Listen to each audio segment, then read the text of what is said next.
Okay, ಎಲ್ಲ ಸ್ಲೋಪನ್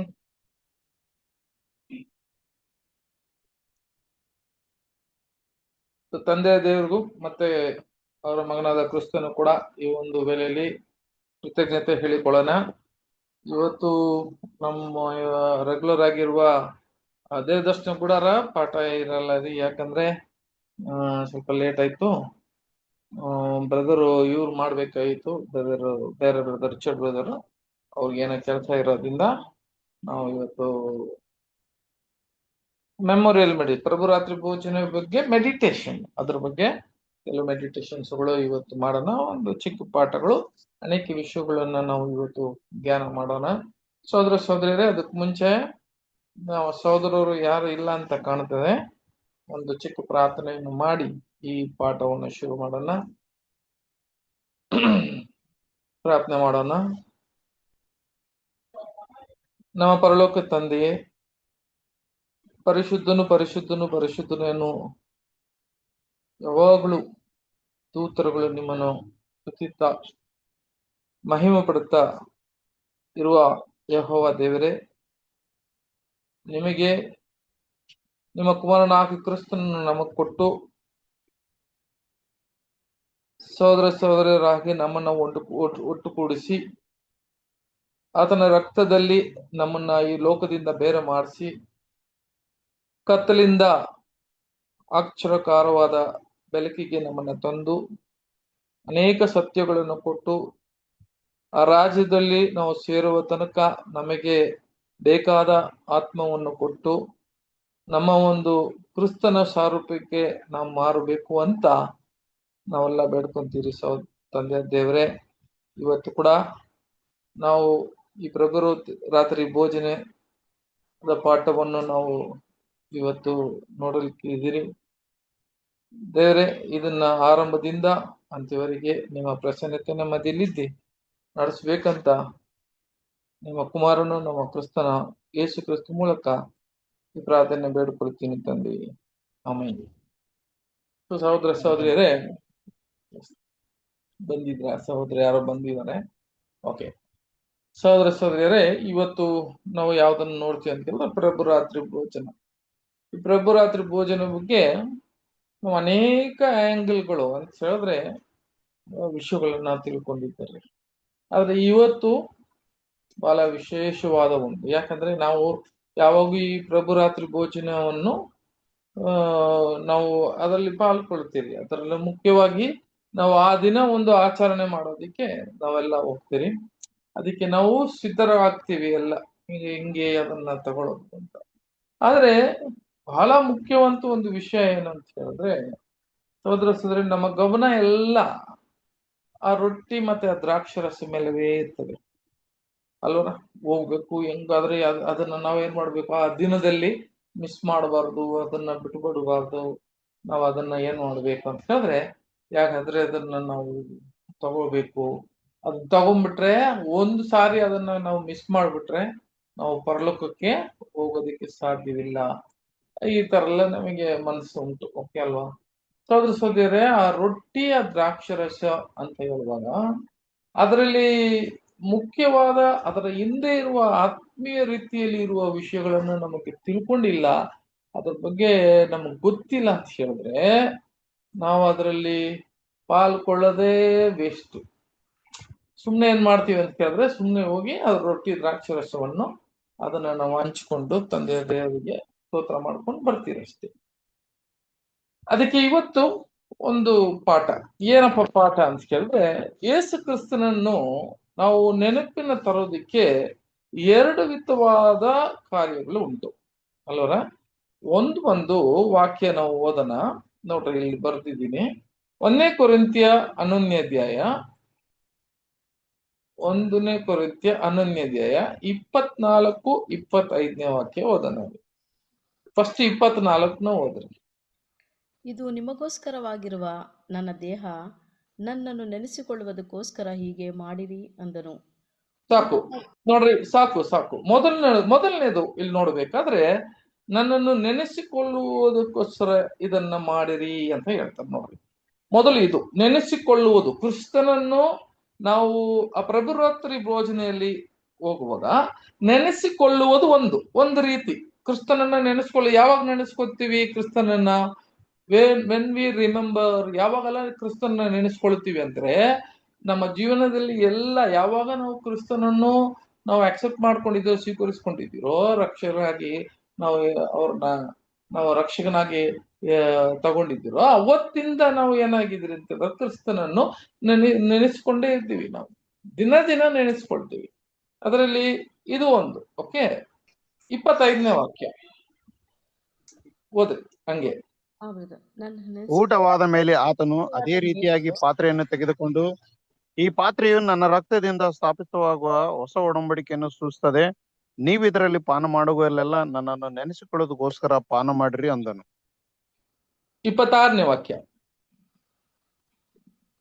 ನೀವು ಈ ರೊಟ್ಟಿಯನ್ನು ತಿಂದು ಈ ಪಾತ್ರೆಯಲ್ಲಿ ಪಾನ ಮಾಡುವಷ್ಟು ಸಾರಿ ಕರ್ತನ ಮರಣವನ್ನು ಆತನ ಬರುವ ತನಕ ಪ್ರಸಿದ್ಧಪಡಿಸುತ್ತೀರಿ.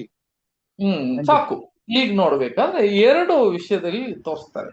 ಒಂದು 24ನೇ ವಾಕ್ಯದಲ್ಲಿ ನನ್ನನ್ನು ನೆನೆಸಿಕೊಳ್ಳುವುದಕ್ಕೋಸ್ಕರ ಇದನ್ನು ಮಾಡಿರಿ ಅಂತ ಒಂದು.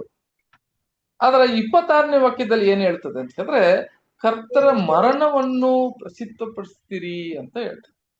ಓಕೆ, ಇವೆರಡರಲ್ಲಿ ನಾವು ನೋಡಿ, ನೆನೆಸಿಕೊಳ್ಳುವುದು ಅನ್ನೋದು ಯಾವಾಗೂ ನೆನೆಸ್ಕೊಂತೀವಿ. ಬೈಬಲ್ ಪೂರ್ತಿ ಕ್ರಿಸ್ತನನ್ನು ನೆನೆಸ್ಕೊಳ್ಳದೆ ಓದುವಾಗಲ್ಲ. ಆದ್ರೆ ಆತನ ಮರಣವನ್ನು ಪ್ರಸಿದ್ಧಪಡಿಸೋದು ಅಂತ ಹೇಳಿದ್ರೆ ಅದು ಒಂದೇ ದಿವಸ. ಓಕೆ, ಅದು ಆವತ್ತು ಮಾಡುವ ಒಂದೇ ದಿವಸ ಸಹೋದರ ಸಹೋದರಿ, ಅದೇ ಪಾಠ ಇವತ್ತು. ಓಕೆ, ನಾವು ನೆನೆಸಿಕೊಳ್ಳೋದು ಯಾವಾಗ ನೆನೆಸ್ಕೊಂತೀವಿ, ಆದ್ರೆ ಬಹಳ ವಿಶೇಷವಂತ ಒಂದು ಆ ದಿನದಲ್ಲಿ ನಾವು ಏನ್ ಮಾಡ್ತೀವಿ ಅಂತ ಹೇಳಿದ್ರೆ ಆತನ ಮರಣವನ್ನು ಪ್ರತಿಷ್ಠಪಡ್ತೀರಿ ಅಂತ ನೋಡ್ತೀವಿ. ಫೈನ್. ಹೀಗಿರುವಾಗ ಇವತ್ತು ನಮ್ಮ ಪಾಠದ ಇದು ಏನ್ರಿ ಟಾಪಿಕ್ ಏನಂತ ಕೇಳಿದ್ರೆ ದ ಫೀಸ್ಟ್ ಆಫ್ ಇಸ್ರಾಯೇಲ್ ಅಂತ ಹೇಳುವಾಗ ಇಸ್ರೇಲಿನ 7 ಹಬ್ಬಗಳು. ಓಕೆ, ಇದು ನಾನು ಜಾಸ್ತಿ ಟೈಮ್ ತಗೊಳಲ್ಲ, ಸ್ವಲ್ಪ ವಿಷಯ ನಾನು ಹೇಳೋ, ಯಾಕಂದ್ರೆ ಅಷ್ಟು ಟೈಮ್ ತಗೊಳ್ಳೋದು ಬದಲು ನೀವು ಅರ್ಥ ಮಾಡ್ಕೊಂಡ್ರೆ ಅಷ್ಟೇ ಸಾಕು. ಓಕೆ, ಆದ್ರಿಂದ ನಾವು ಈ ಒಂದು 7 ಹಬ್ಬಗೂ ನಮಗೂ ಏನ್ ಸಂಬಂಧ ಮುಖ್ಯ. ಅದೇ ನಾನು ಹೇಳ್ದನಲ್ಲ, ಕ್ರಿಸ್ತನ ಮರಣವನ್ನು ಪ್ರಸಿದ್ಧ ಪಡುವುದು, ಆತನನ್ನು ನೆನಪುಕೊಳ್ಳುವುದರಲ್ಲಿ ಬರೀ ಇದನ್ನ ಮಾತ್ರ ನೆನಪುಕೊಂಡು ಆತನ ಮರಣವನ್ನು ಪ್ರತಿಷ್ಠೆ ಮಾಡ್ಬಿಟ್ಟು ನಾವು ಬರಂಗಿದ್ರೆ ಅದರಲ್ಲಿ ಏನು ಸುಖ ಇಲ್ಲ, ಅದರ ಒಂದು ಅರ್ಥವೇ ಇಲ್ಲ. ಅದು ಸುಮ್ಮನೆ ಬಂದು ನಾವು ಆತನ ಒಂದು ರೊಟ್ಟಿನ ದ್ರಾಕ್ಷರಸನ ಒಂದು ಸಿಂಬಲೈಸ್ ಮಾಡ್ತೀವಿ, ಅದನ್ನ ಸೂಚನೆಯನ್ನ ಮಾಡ್ಬಿಟ್ಟು ಬರ್ತೀವಿ. ಆದ್ರೆ ಅದರ ಹಿಂದಿನ ಭಾಗ ಇರುವ ನಮ್ಮ ಒಂದು ಕಾರ್ಯಗಳು ಎಷ್ಟು ದೊಡ್ಡ, ಅದರಲ್ಲಿ ಪಾಲ್ಕೊಳ್ಳೋದು ಎಷ್ಟು ದೊಡ್ಡದು ಅಂತ ಈ ಪಾಠಗಳು, ಈ ಒಂದು ಫೀಸ್ಟ್ ಅಂತ ಹೇಳಿದ್ರೆ ಈ ಹಬ್ಬಗಳ ಮುಖಾಂತರ ನಾವು ಕೆಲವು ವಿಷಯಗಳು ತಿಳ್ಕೊಳ್ಳೋಣ. ಸರಿ, ಈಗಿರುವಾಗ ಸಹೋದರ ಸಹೋದರಿಯರೇ ಒಂದು ಪ್ರಶ್ನೆ. ಏನಪ್ಪ ಪ್ರಶ್ನೆ ಅಂತ ಕೇಳಿದ್ರೆ, ನಮ್ಮ ಈಗ ಪ್ರಭುರಾತ್ರಿ ಭೋಜನೆ ಯಾವ ದಿನದಲ್ಲಿ ಬರುತ್ತೆ ರೀ ಈ ತಿಂಗಳು? ಅಂದ್ರೆ ಈ ವರ್ಷ ಯಾವ ತಿಂಗಳು ಬರುತ್ತೆ, ಯಾವ ಡೇಟ್ ಅಲ್ಲಿ ಬರುತ್ತೆ? ಯಾರಾದ್ರೂ ಹೇಳ್ರಿ, ಯಾವ ದಿನದಲ್ಲಿ ಬರುತ್ತೆ? ಮಾರ್ಚ್, ಆಮೇಲೆ 31, ಆಮೇಲೆ ಯಾವ ದಿನ?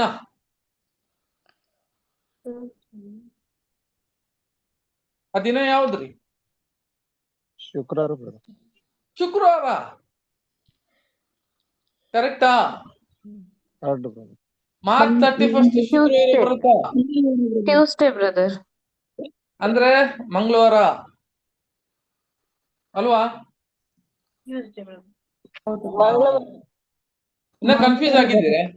ನೋಡ್ರಿ, ಡೇಟ್ ಮಾತ್ರ ಇಟ್ಕೊಂಡಿದ್ದೀರಾ, ಆದ್ರೆ ಯಾವ ದಿನ ಅಂತ ಇನ್ನ ಜ್ಞಾಪಕ ಇಲ್ಲ. ಯಾಕಪ್ಪ ಈ ಡೇಟ್ ಕೇಳದೆ, ಯಾಕೆ ಈ ಡೇಟ್ ಕೇಳದೆ ಅಂತ ಹೇಳುವಾಗ ಸಹೋದರ ಸಹೋದರಿಯರೇ, ನಿಮಗೆ ನೋಡ್ರಿ ಇಲ್ಲೊಂದು ಚಾರ್ಟ್ ಹಾಕಿದೀನಿ. ಈ ಚಾರ್ಟ್ ಅಲ್ಲಿ ಸುಮಾರು 2034 ತನಕ ಯಾವಾಗೆಲ್ಲ ಬರುತ್ತೆ ಅಂತ ಒಂದು ಲಿಸ್ಟ್ ಕೊಟ್ಬಿಟ್ಟಿದ್ದೀನಿ ಇಲ್ಲಿಗೆ. ಓಕೆ, ಇಲ್ಲಿ ನೋಡ್ರಿ, ಎಲ್ಲಿಂದ ಸ್ಟಾರ್ಟ್ ಆಗುತ್ತೆ ಅಂತ ಕೇಳಿದ್ರೆ ಇಲ್ಲಿ ನೋಡ್ಬೇಕಾದ್ರೆ ನೀವು 2034 ವರ್ಷ ಇದೆಯಲ್ಲ, ಆ ವರ್ಷ ತನಕ ನಮಗೆ ಯಾವತ್ತು ಬರುತ್ತೆ ಅಂತ ಡೇಟ್ ಫುಲ್ ಇದೆ, ಡೇ ಮಾತ್ರ, ಡೇ ಕೂಡ ಇದ್ರಲ್ಲಿ ಇದೆ, ಯಾವತ್ತಂತ ಇದೆ. ಎಲ್ಲಾರು ನೋಡ್ತಾ ಇದ್ದೀರಾ? ಇದು ಕಾಣ್ತಾ ಇದ್ದದ? ಕಾಣ್ತಾ ಕಾಣ್ತಾ? ಇದೆ ಬ್ರದರ್, ಕಾಣ್ತಾ ಇದೆ. ಆ ಸರಿ, ಇದನ್ನ ನೋಡ್ತಿರಲ್ಲ. ಬಹಳ ಮುಖ್ಯ ಇದರಲ್ಲಿ ವಿಶೇಷ ಏನಂದ್ರೆ, ಇದು ನೋಡ್ರಿ, ಇವಾಗ ನೋಡಿದೀವಿ ಅದ್ರ 35 ವರ್ಷ ತನಕ ಬಂದಿದೆ. ಇವಾಗ ಇದರಲ್ಲಿ ಒಂದು ವಿಶೇಷ ಇದೆ ಇದರಲ್ಲಿ, ಈ ಡೇಟ್ಗಳಲ್ಲಿ. ಅದಕ್ಕೆ ನಾನು ಆ ದಿನ ಯಾವುದು ಅಂತ ಕೇಳಿದೆ. ಆ ದಿನ ಯಾವುದು ಅಂತ ನಾನು ಕೇಳಿದ್ದಕ್ಕೆ ಏನು ಕಾರಣ ಏನಂತ ಕೇಳಿದ್ರೆ, ಇದರಲ್ಲಿ ಒಂದು ವಿಶೇಷ ಇದೆ ನೋಡ್ರಿ. ಯಾರಾದ್ರೆ ಅದನ್ನ ಕಣ್ಬಿಟ್ಟು ನೋಡೋರು ಯಾರಾದ್ರೂ ಹೇಳ್ರಿ ನೋಡೋಣ, ಏನಪ್ಪ ವಿಶೇಷ? ನೋಡಿ, ಇದೆಲ್ಲ ನಾವು ಪಸ್ಕಾಚರಣೆ ಅಂದ್ರೆ ಪ್ರಭುರಾತ್ರಿ ಭೋಜನ, ಈ ಭೋಜನವನ್ನು ಯಾವಾಗೆಲ್ಲ ಬಂದಿದೆ 2007ರಿಂದ 34 ತನಕ ಕೊಟ್ಬಿಟ್ಟಿದ್ದಾರೆ.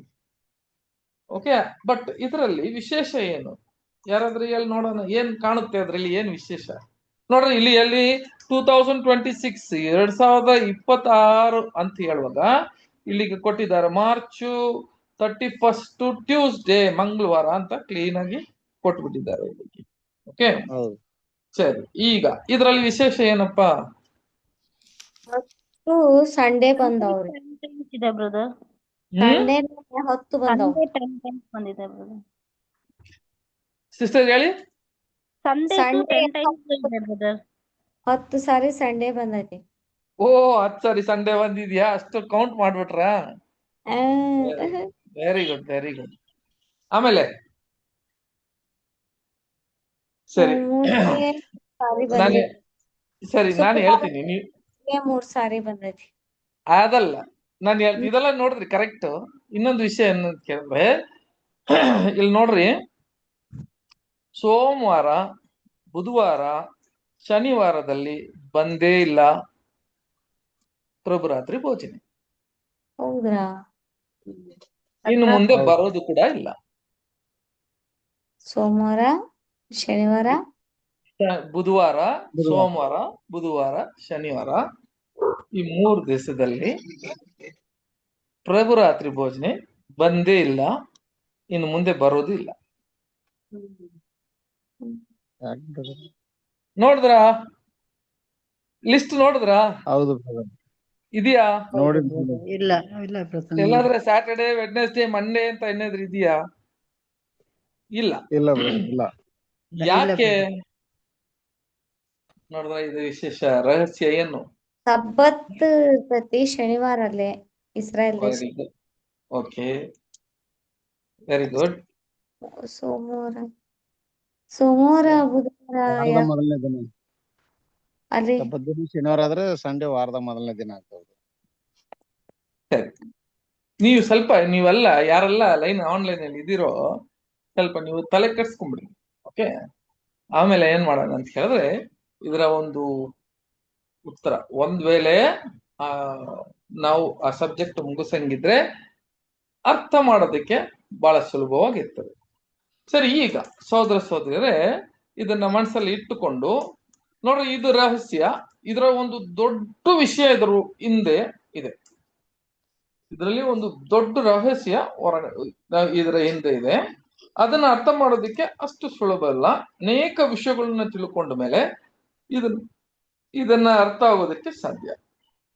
ಸರಿ, ಆಗಿರುವಾಗ ಈಗ ಏನ್ ಮಾಡೋಣ ಅಂತ ಕೇಳಿದ್ರೆ, ಸಹೋದರ ಸಹೋದರರೇ, ಇಸ್ರಾಯೇಲಿಗೆ ಹಬ್ಬಗಳು ಇತ್ತು ಅಲ್ವಾ? ಎಷ್ಟು ಹಬ್ಬಗಳು ಇತ್ತು ಅಂತ ಹೇಳಿದ್ರೆ, ಎಷ್ಟು ಹಬ್ಬಗಳಿತ್ತು? ಇಸ್ರೇಲು ಅವ್ರಿಗೆ ಮುಖ್ಯವಾಗಿ ತಂದೆಯ ದೇವರು ಅವ್ರಿಗೆ ಕೊಟ್ಟಿದ್ದಂತ ಹಬ್ಬಗಳು ಎಷ್ಟು ಹಬ್ಬಗಳು, ಏನೇನ್ ಹಬ್ಬಗಳೆಲ್ಲ ಇತ್ತಪ್ಪ ಅಂತ ಹೇಳುವಾಗ, ಸಹೋದರ ಸಹೋದರರೇ, ಎಷ್ಟು ಹಬ್ಬಗಳು ಯಾರಾದ್ರೆ ಗೊತ್ತಿದ್ಯಾ? ಓದಿದ್ದೀರಾ? 7. ಬ್ರದರ್. Very good. ನಾನು ಈಗಲೇ ಹೇಳ್ಬಿಟ್ಟಿದ್ನಲ್ಲ ನಿಮಗೆ, 7 ಹಬ್ಬಗಳು ಇದೆ ಅಲ್ವಾ? ಈ 7 ಹಬ್ಬಗಳು ನೋಡ್ರಿ, ಒಂದೊಂದು ಈ 7 ಹಬ್ಬಗಳನ್ನು ಏನೇನು ಅಂತ ಹೇಳುವಾಗ ನಾನು ನಿಮಗೆ ಇದರಲ್ಲಿ ಹಾಕ್ಬಿಡ್ತೀನಿ.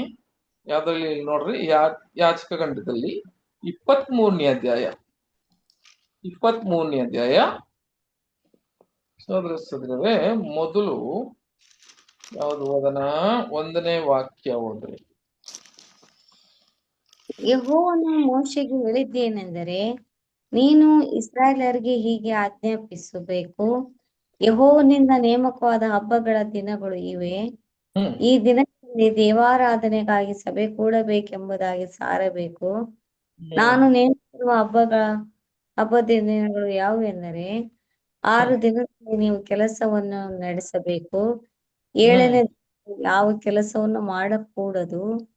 ಮಾಡಕೂಡದ ಸಬ್ಬತ್ ದಿನವಾಗಿದೆ. ಅದರಲ್ಲಿ ಈಗ ಮೊದಲನೇದು ನಾವು ಅದಲ್ಲ ಹಬ್ಬ ಏನ್ ಹೇಳ್ತಾರೆ ಅಂತ ಕೇಳಿದ್ರೆ, ಒಂದೊಂದು ಹಬ್ಬಕ್ಕೆ ಇವಾಗ ಏನ್ ಹೇಳ್ತಾರೆ ಅಂತ ಕೇಳಿದ್ರೆ ಬಹಳ ಮುಖ್ಯವಂತ ವಿಷಯ. ಆ ಸಬ್ಬತ್ತುಗಳು ಫಾಲೋ ಮಾಡ್ತಾರೆ. ಓಕೆ, ಸಬ್ಬತ್ತುಗಳು ನಮಗೆ ಗೊತ್ತಿದ್ದಂಗೆ ಸಬ್ಬತ್ತುಗಳು ಅಂತ ಬರುವಾಗ ಅದು ಶನಿವಾರ ಮಾತ್ರ ಬರ್ತದೆ ಅನ್ಕೊಂಡಿದ್ದೀವಿ ನಾವು. ಇರ್ಲಿ, ಹೀಗಿರುವಾಗ ಸಹೋದರ ಸಹೋದರಿಯರೇ ಈಗ ಸ್ಟಾರ್ಟ್ ಮಾಡ್ತಾರೆ.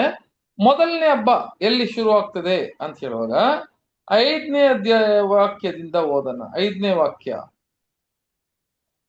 ಮೊದಲನೆಯ ತಿಂಗಳಿನ 14ನೇ ದಿನದಲ್ಲಿ ಸಂಜೆ ವೇಳೆಯಲ್ಲಿ ಯೆಹೋವನು ನೇಮಿಸಿದ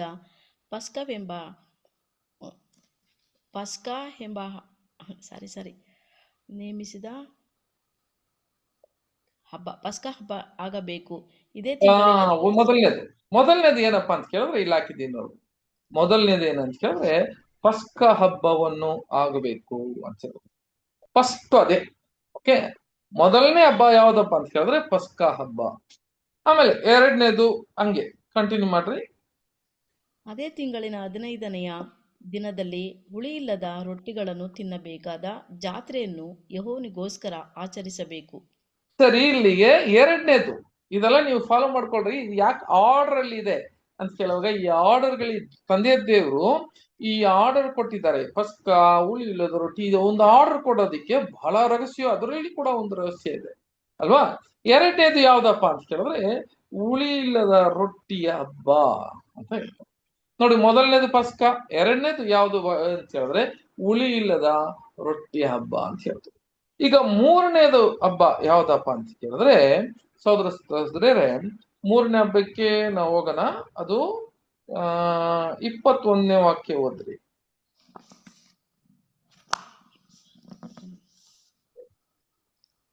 ಆ ದಿನದಲ್ಲಿ ದೇವರ ಆರಾಧನೆಗಾಗಿ ಸಭೆ ಕೂಡಬೇಕಾದಾಗ ಪ್ರಸಿದ್ಧಪಡಿಸಬೇಕು. ಅದರಲ್ಲಿ ಯಾವ ಉದ್ಯೋಗವನ್ನು ನಡೆಸಬಾರದು. ಇದು ನಿಮಗೂ ನಿಮ್ಮ ಸಂತತಿಯವರಿಗೂ ನಿಮ್ಮ ಎಲ್ಲಾ ನಿವಾಸಗಳಲ್ಲಿ ಶಾಶ್ವತ ನೇಮ. ನಿಮ್ಮ ದೇಶದ ಪುರುಷನು ಒಂದ್ ನಿಮಿಷ 20ನೇ ವಾಕ್ಯದಿಂದ ಓದ್ರಿ. 20 ಯಾಜಕನು ಇವುಗಳನ್ನು ಪ್ರಥಮ ಫಲದ ರೊಟ್ಟಿಗಳನ್ನು 2 ಕುರಿಗಳನ್ನು ಸಾಕು. ನಮ್ ಬರೀ ಹಬ್ಬಗಳು ಮಾತ್ರ ನೋಡ್ತಾರೆ. 3ನೇ ಹಬ್ಬ ಯಾವ್ದಂತ ಕೇಳಿದ್ರೆ ಪ್ರಥಮ ಫಲ. ಓಕೆ, ನಾನು ಆಮೇಲೆ ಪಾಠ ಹೋಗುವಾಗ ಇದೆಲ್ಲ ನಾವು ಒಂದೊಂದಾಗಿ ಓದೋಣ ನಾವು. ಫಸ್ಟ್ ಇದು 3ನೇದು ಯಾವ್ದಪ್ಪ ಅಂತ ಕೇಳಿದ್ರೆ ಪ್ರಥಮ ಫಲ ಅಂತ ಹೇಳಿದ್ರು. ಓಕೆ, ಪ್ರಥಮ ಫಲ ಅಂತ ಹೇಳುವಾಗ ಯಾವಾಗ ಮಾಡ್ತಾರೆ ಈ ಪ್ರಥಮ ಫಲ ಅಂತ ಹೇಳುವಾಗ ಸಹೋದರ ಸಹೋದರರೇ, ನೀನು ಕಾನಾನಿಗೆ ಹೋಗಿ ಸೇರಿದ ಮೇಲೆ ಅಲ್ಲಿಗೆ ಕಾನಾನಿಗೆ ಹೋಗಿ ಸೇರಿದ ಮೇಲೆ, ಓಕೆ, ಪ್ರಥಮ ಫಲ ಹಬ್ಬ ನೋಡ್ರಿ ಯಾವಾಗ ಮಾಡ್ಬೇಕಂದ್ರೆ ನೀನು ಹೋಗಿ ಕಾನಾನಿಗೆ ಹೋಗಿ ಸೇರಿದ ಮೇಲೆ ಈ ಪ್ರಥಮ ಫಲವನ್ನು ತರಬೇಕು, ಆ ಯಾಚಕನ ಹತ್ರ ಕೊಡಬೇಕು. ಅದು ಏನ್ ಮಾಡ್ತಾರೆ ಅಂತ ಕೇಳಿದ್ರೆ ಇದನ್ನು ಮಾಡ್ಬೇಕು. ಹಾಗೆ ಈಗ ಅದು ಕಂಟಿನ್ಯೂ ಮಾಡ್ರಿ ಸಿಸ್ಟರ್. ಹಂಗೆ ಬ್ರದರ್, ಅವು ಯೆಹೋವನಿಗೆ ಮೀಸಲಾಗಿ ಯಾಜಕನಿಗೆ ಸಲ್ಲಬೇಕು. ಆ ದಿನದಲ್ಲಿ ದೇವರ ಆರಾಧನೆಗಾಗಿ ಸಭೆ ಕೊಡಬೇಕೆಂಬುದಾಗಿ ಪ್ರಸಿದ್ಧಪಡಿಸಬೇಕು. ಸಾಕು. ಈಗ ಒಂದು 3ನೇದು ಪ್ರಥಮ ಫಲ. 4ನೇದು ಯಾವ್ದಪ್ಪ ಅಂತ ಹೇಳಿದ್ರೆ ಸಹೋದರ ಸಹೋದರಿಯರೇ, ನಾವು ಇಲ್ಲಿಗೆ 16ನೇ ವಾಕ್ಯ 26ನೇ ವಾಕ್ಯ ಓದ್ರಿ. ಯೆಹೋವನು ಮೋಶೆಗೆ ಹೇಳಿದ್ದೇನೆಂದರೆ, ಅದೇ 7ನೆಯ ತಿಂಗಳಿನ 10ನೆಯ ದಿನವು ಅದೇ ಓದ್ರಿ. ಸರ್ವ ಸಮೂಹ ದೋಷ ಪರಿಹಾರಕ ಇದು ಒಂದ್ ನಿಮಿಷ 16ನೇ ವಾಕ್ಯ ಓದ್ರಿ. 16ನೇ ವಾಕ್ಯ 17 2 ಓದ್ರಿ. ಸಾರಿ. 7ನೆಯ ಸಬ್ಬತ್ ದಿನದ ಮರುದಿನದಲ್ಲಿ ಯೆಹೋವನಿಗೆ ಹುಳಿ ಬೆರಸ ನೈವೇದ್ಯವನ್ನು ಸಮರ್ಪಿಸಬೇಕು. ನಿಮ್ಮ ಹೊಸ ಬೆಳೆಯ ನೈವೇದ್ಯವನ್ನು ಸಮರ್ಪಿಸಬೇಕು. ನಿಮ್ಮ ನಿವಾಸಗಳಿಂದ ತಂದ ಹಿಟ್ಟಿನಲ್ಲಿ 6 ಸೇರು ಹಿಟ್ಟಿನಿಂದ 2 ನೈವೇದ್ಯದ ರೊಟ್ಟಿಗಳನ್ನು ಮಾಡಬೇಕು. ಆಮೇಲೆ ಕಂಟಿನ್ಯೂ ಮಾಡ್ರಿ. ಇವುಗಳನ್ನು ಹುಳಿ ಹಾಕಿದ ಗೋಧಿಯ ಹಿಟ್ಟಿನಿಂದ ಮಾಡಿ ಪ್ರಥಮ ಫಲವಾಗಿ ಯೆಹೋವನಿಗೆ ಸಮರ್ಪಿಸಬೇಕು. ಓಕೆ, ಈಗ ನೋಡಿ, ಇದು ಒಂದಾಯ್ತು, ಪ್ರಥಮ ಫಲ ಮಾಡ್ಬೇಕು. ಇವಾಗ 4ನೇದು ಯಾವ್ದಪ್ಪ ಅಂತ ಕೇಳಿದ್ರೆ 20ನೇ ವಾಕ್ಯ ಓದ್ರಿ. ಯಾಜಕನು ಇವುಗಳನ್ನು ಪ್ರಥಮ ಫಲದ ರೊಟ್ಟಿಗಳನ್ನು 2 ಕುರಿಗಳನ್ನು ಯೆಹೋವನ ಸನ್ನಿಧಿಯಲ್ಲಿ ನೈವೇದ್ಯವಾಗಿ ನಿವಾಳಿಸಬೇಕು. ಯೆಹೋವನಿಗೆ ಮೀಸಲಾಗಿ ಯಾಜಕನಿಗೆ ಸಲ್ಲಬೇಕು. ಸಿಸ್ಟರ್, ಯಾವ್ದು 20ನೇ ವಾಕ್ಯ ಓದ್ತಾ ಇದ್ದೀರಾ? ಹೌದು ಬ್ರದರ್. 20-21 ಓದ್ರಿ ಹಂಗೆ. ಆ ದಿವಸದಲ್ಲಿ ದೇವಾರಾಧನೆಗಾಗಿ ಸಭೆ ಕೂಡಬೇಕೆಂಬುದಾಗಿ ಪ್ರಸಿದ್ಧಪಡಿಸಬೇಕು. ಅದರಲ್ಲಿ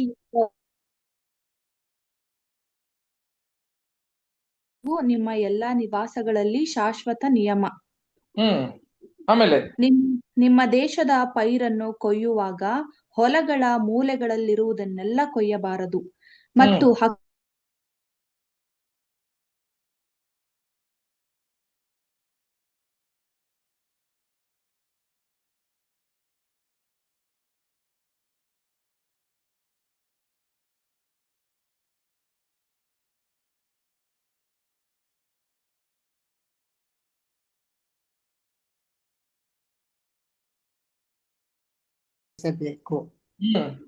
ಆಮೇಲೆ ಮೊದಲನೆಯ ದಿನದಲ್ಲಿ ದೇವಾರಾಧನೆಗಾಗಿ ಸಭೆ ಕೂಡಬೇಕು. ಯಾವ ಉದ್ಯೋಗವನ್ನು ನಡೆಸಬಾರದು. ಆ 7 ದಿನದಲ್ಲಿಯೂ ನೀವು ಯೆಹೋವನ ಸನ್ನಿಧಿಯಲ್ಲಿ ಹೋಮ ಮಾಡಬೇಕು. 8ನೆಯ ದಿನದಲ್ಲಿಯೂ ದೇವಾರಾಧನೆಗಾಗಿ ಸಭೆ ಕೂಡಬೇಕು. ಯೆಹೋವನ ಸನ್ನಿಧಿಯಲ್ಲಿ ಹೋಮ ಮಾಡಬೇಕು. ಅದು ಸಭೆ ಕೂಡುವ ದಿನವಾದದರಿಂದ ಅದರಲ್ಲಿ ಯಾವ ಉದ್ಯೋಗವನ್ನು ನಡೆಸಬಾರದು. ಓಕೆ, ಆ ದಿನ ಅದರಲ್ಲಿ 50th ಡೇ 50ನೇ ದಿವಸ ಇರುತ್ತೆ ನೋಡಿ. ಅದು ಓದ್ರಿ. ಕನ್ನಡದಲ್ಲಿ ಬಂದಿಲ್ಲ ಅದು.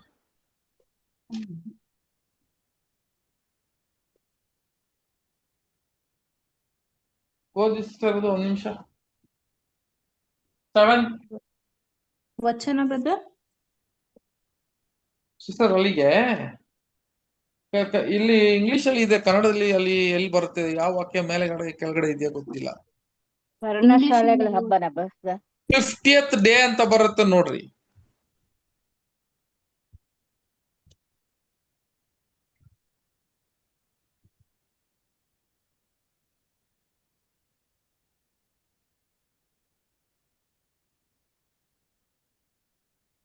ಓಕೆ, 16ನೇ ವಾಕ್ಯದಲ್ಲಿ ಇದೆ ನೋಡಿ ಸಿಸ್ಟರ್. 15ರಿಂದ ಓದ್ತೀನಿ ಬ್ರದರ್. ಓದ್ರಿ. ಮಾರನೆಯ ದಿನ ಮೊದಲುಗೊಂಡು, ಅಂದರೆ ಆ ಪ್ರಥಮ ಸಿವುಡನ್ನು ನೈವೇದ್ಯವಾಗಿ ನಿವಾಳಿಸಿದ ದಿನ ಮೊದಲುಗೊಂಡು ಪೂರ್ಣವಾಗಿ 7 ವಾರಗಳು ಮುಗಿಯುವಂತೆ 50 ದಿನಗಳನ್ನು ಲೆಕ್ಕಿಸಬೇಕು. 50 ದಿನ. ಇದು 50 ದಿನ ಇದೆಯಲ್ಲ, ಇದನ್ನ ಲೆಕ್ಕ ಮಾಡಿ ಇದನ್ನೇ ಪಂಚಮ ದಿನ ಅಂತ ಹೇಳ್ತಾರೆ. ಇದಕ್ಕೆ ಏನ್ ಹೇಳ್ತಾರೆ ಅಂತ ಹೇಳಿದ್ರೆ 50 ಅಂತ ಹೇಳುವಾಗ ಪಂಚಮ ಈ ದಿನದಲ್ಲಿ ಒಂದು ಹಬ್ಬ ಮಾಡ್ಬೇಕು. ಇದೇ ಬಂದು ಪೆಂಟಕಾಸ್ಟ್ ಅಂತ ಹೇಳ್ತಾರೆ. ಪೆಂಟಕಾಸ್ಟ್ 50ನೇ ದಿನದಲ್ಲಿ ಸೇರೋದೇ ಅದು ಪೆಂಟಕಾಸ್ಟ್ ಅಂತ ಹೇಳ್ತಾರೆ. ಓಕೆ, ಈಗ ನಾವು ಯಾವ್ದು ನೋಡ್ತೀವಿ ಅಂತ ಕೇಳಿದ್ರೆ ಈಗ 4ನೇದು. ಇದನ್ನ ನೋಟ್ ಮಾಡಿ ಇಟ್ಕೊಳ್ಳಿ. ಒಂದೊಂದಾಗಿ ನಾವು ನೋಡುವಾಗ ಸಹೋದರ ಸಹೋದರಿಯರೇ ಅದನ್ನ ಒಂದೊಂದಾಗಿ ನಾವು ಇದು ಮಾಡ್ಕೊಂಡ್ಬಿಡೋಣ. ಆಮೇಲೆ 5ನೇದು ಇದು, ಆಮೇಲೆ 23ನೇದೇ 24, 25 ಇದು 4 ಐತಲ್ಲ. 5ನೇದು 24ನೇ ವಾಕ್ಯ 25ನೇ ವಾಕ್ಯ ಓದ್ರಿ. ನೀನು ಇಸ್ರಾಯೇಲರಿಗೆ ಹೀಗೆ ಆಜ್ಞಾಪಿಸಬೇಕು, 7ನೆಯ ತಿಂಗಳಿನ ಮೊದಲನೆಯ ದಿನದಲ್ಲಿ ನಿಮಗೆ ಸಂಪೂರ್ಣ ವಿರಾಮವಿರಬೇಕು. ಅದನ್ನು ತುತ್ತೂರಿಗಳ ಧ್ವನಿಯಿಂದ ಪ್ರಕಟಪಡಿಸಬೇಕು. ದೇವಾರಾಧನೆಗಾಗಿ ಸಭೆ ಕೂಡಬೇಕು.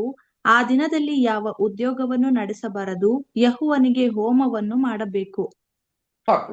ಇವಾಗ ಏನ್ ಹೇಳ್ತಾರೆ? ತುತ್ತರಿಯನ್ನ ಊದಬೇಕು. ಅದು ಏನ್ ಹಬ್ಬ ಅಂತ ಕೇಳಿದ್ರೆ ಇದು ತುತ್ತರಿಯ ಹಬ್ಬ ಅಂತ ಹೇಳ್ತಾರೆ.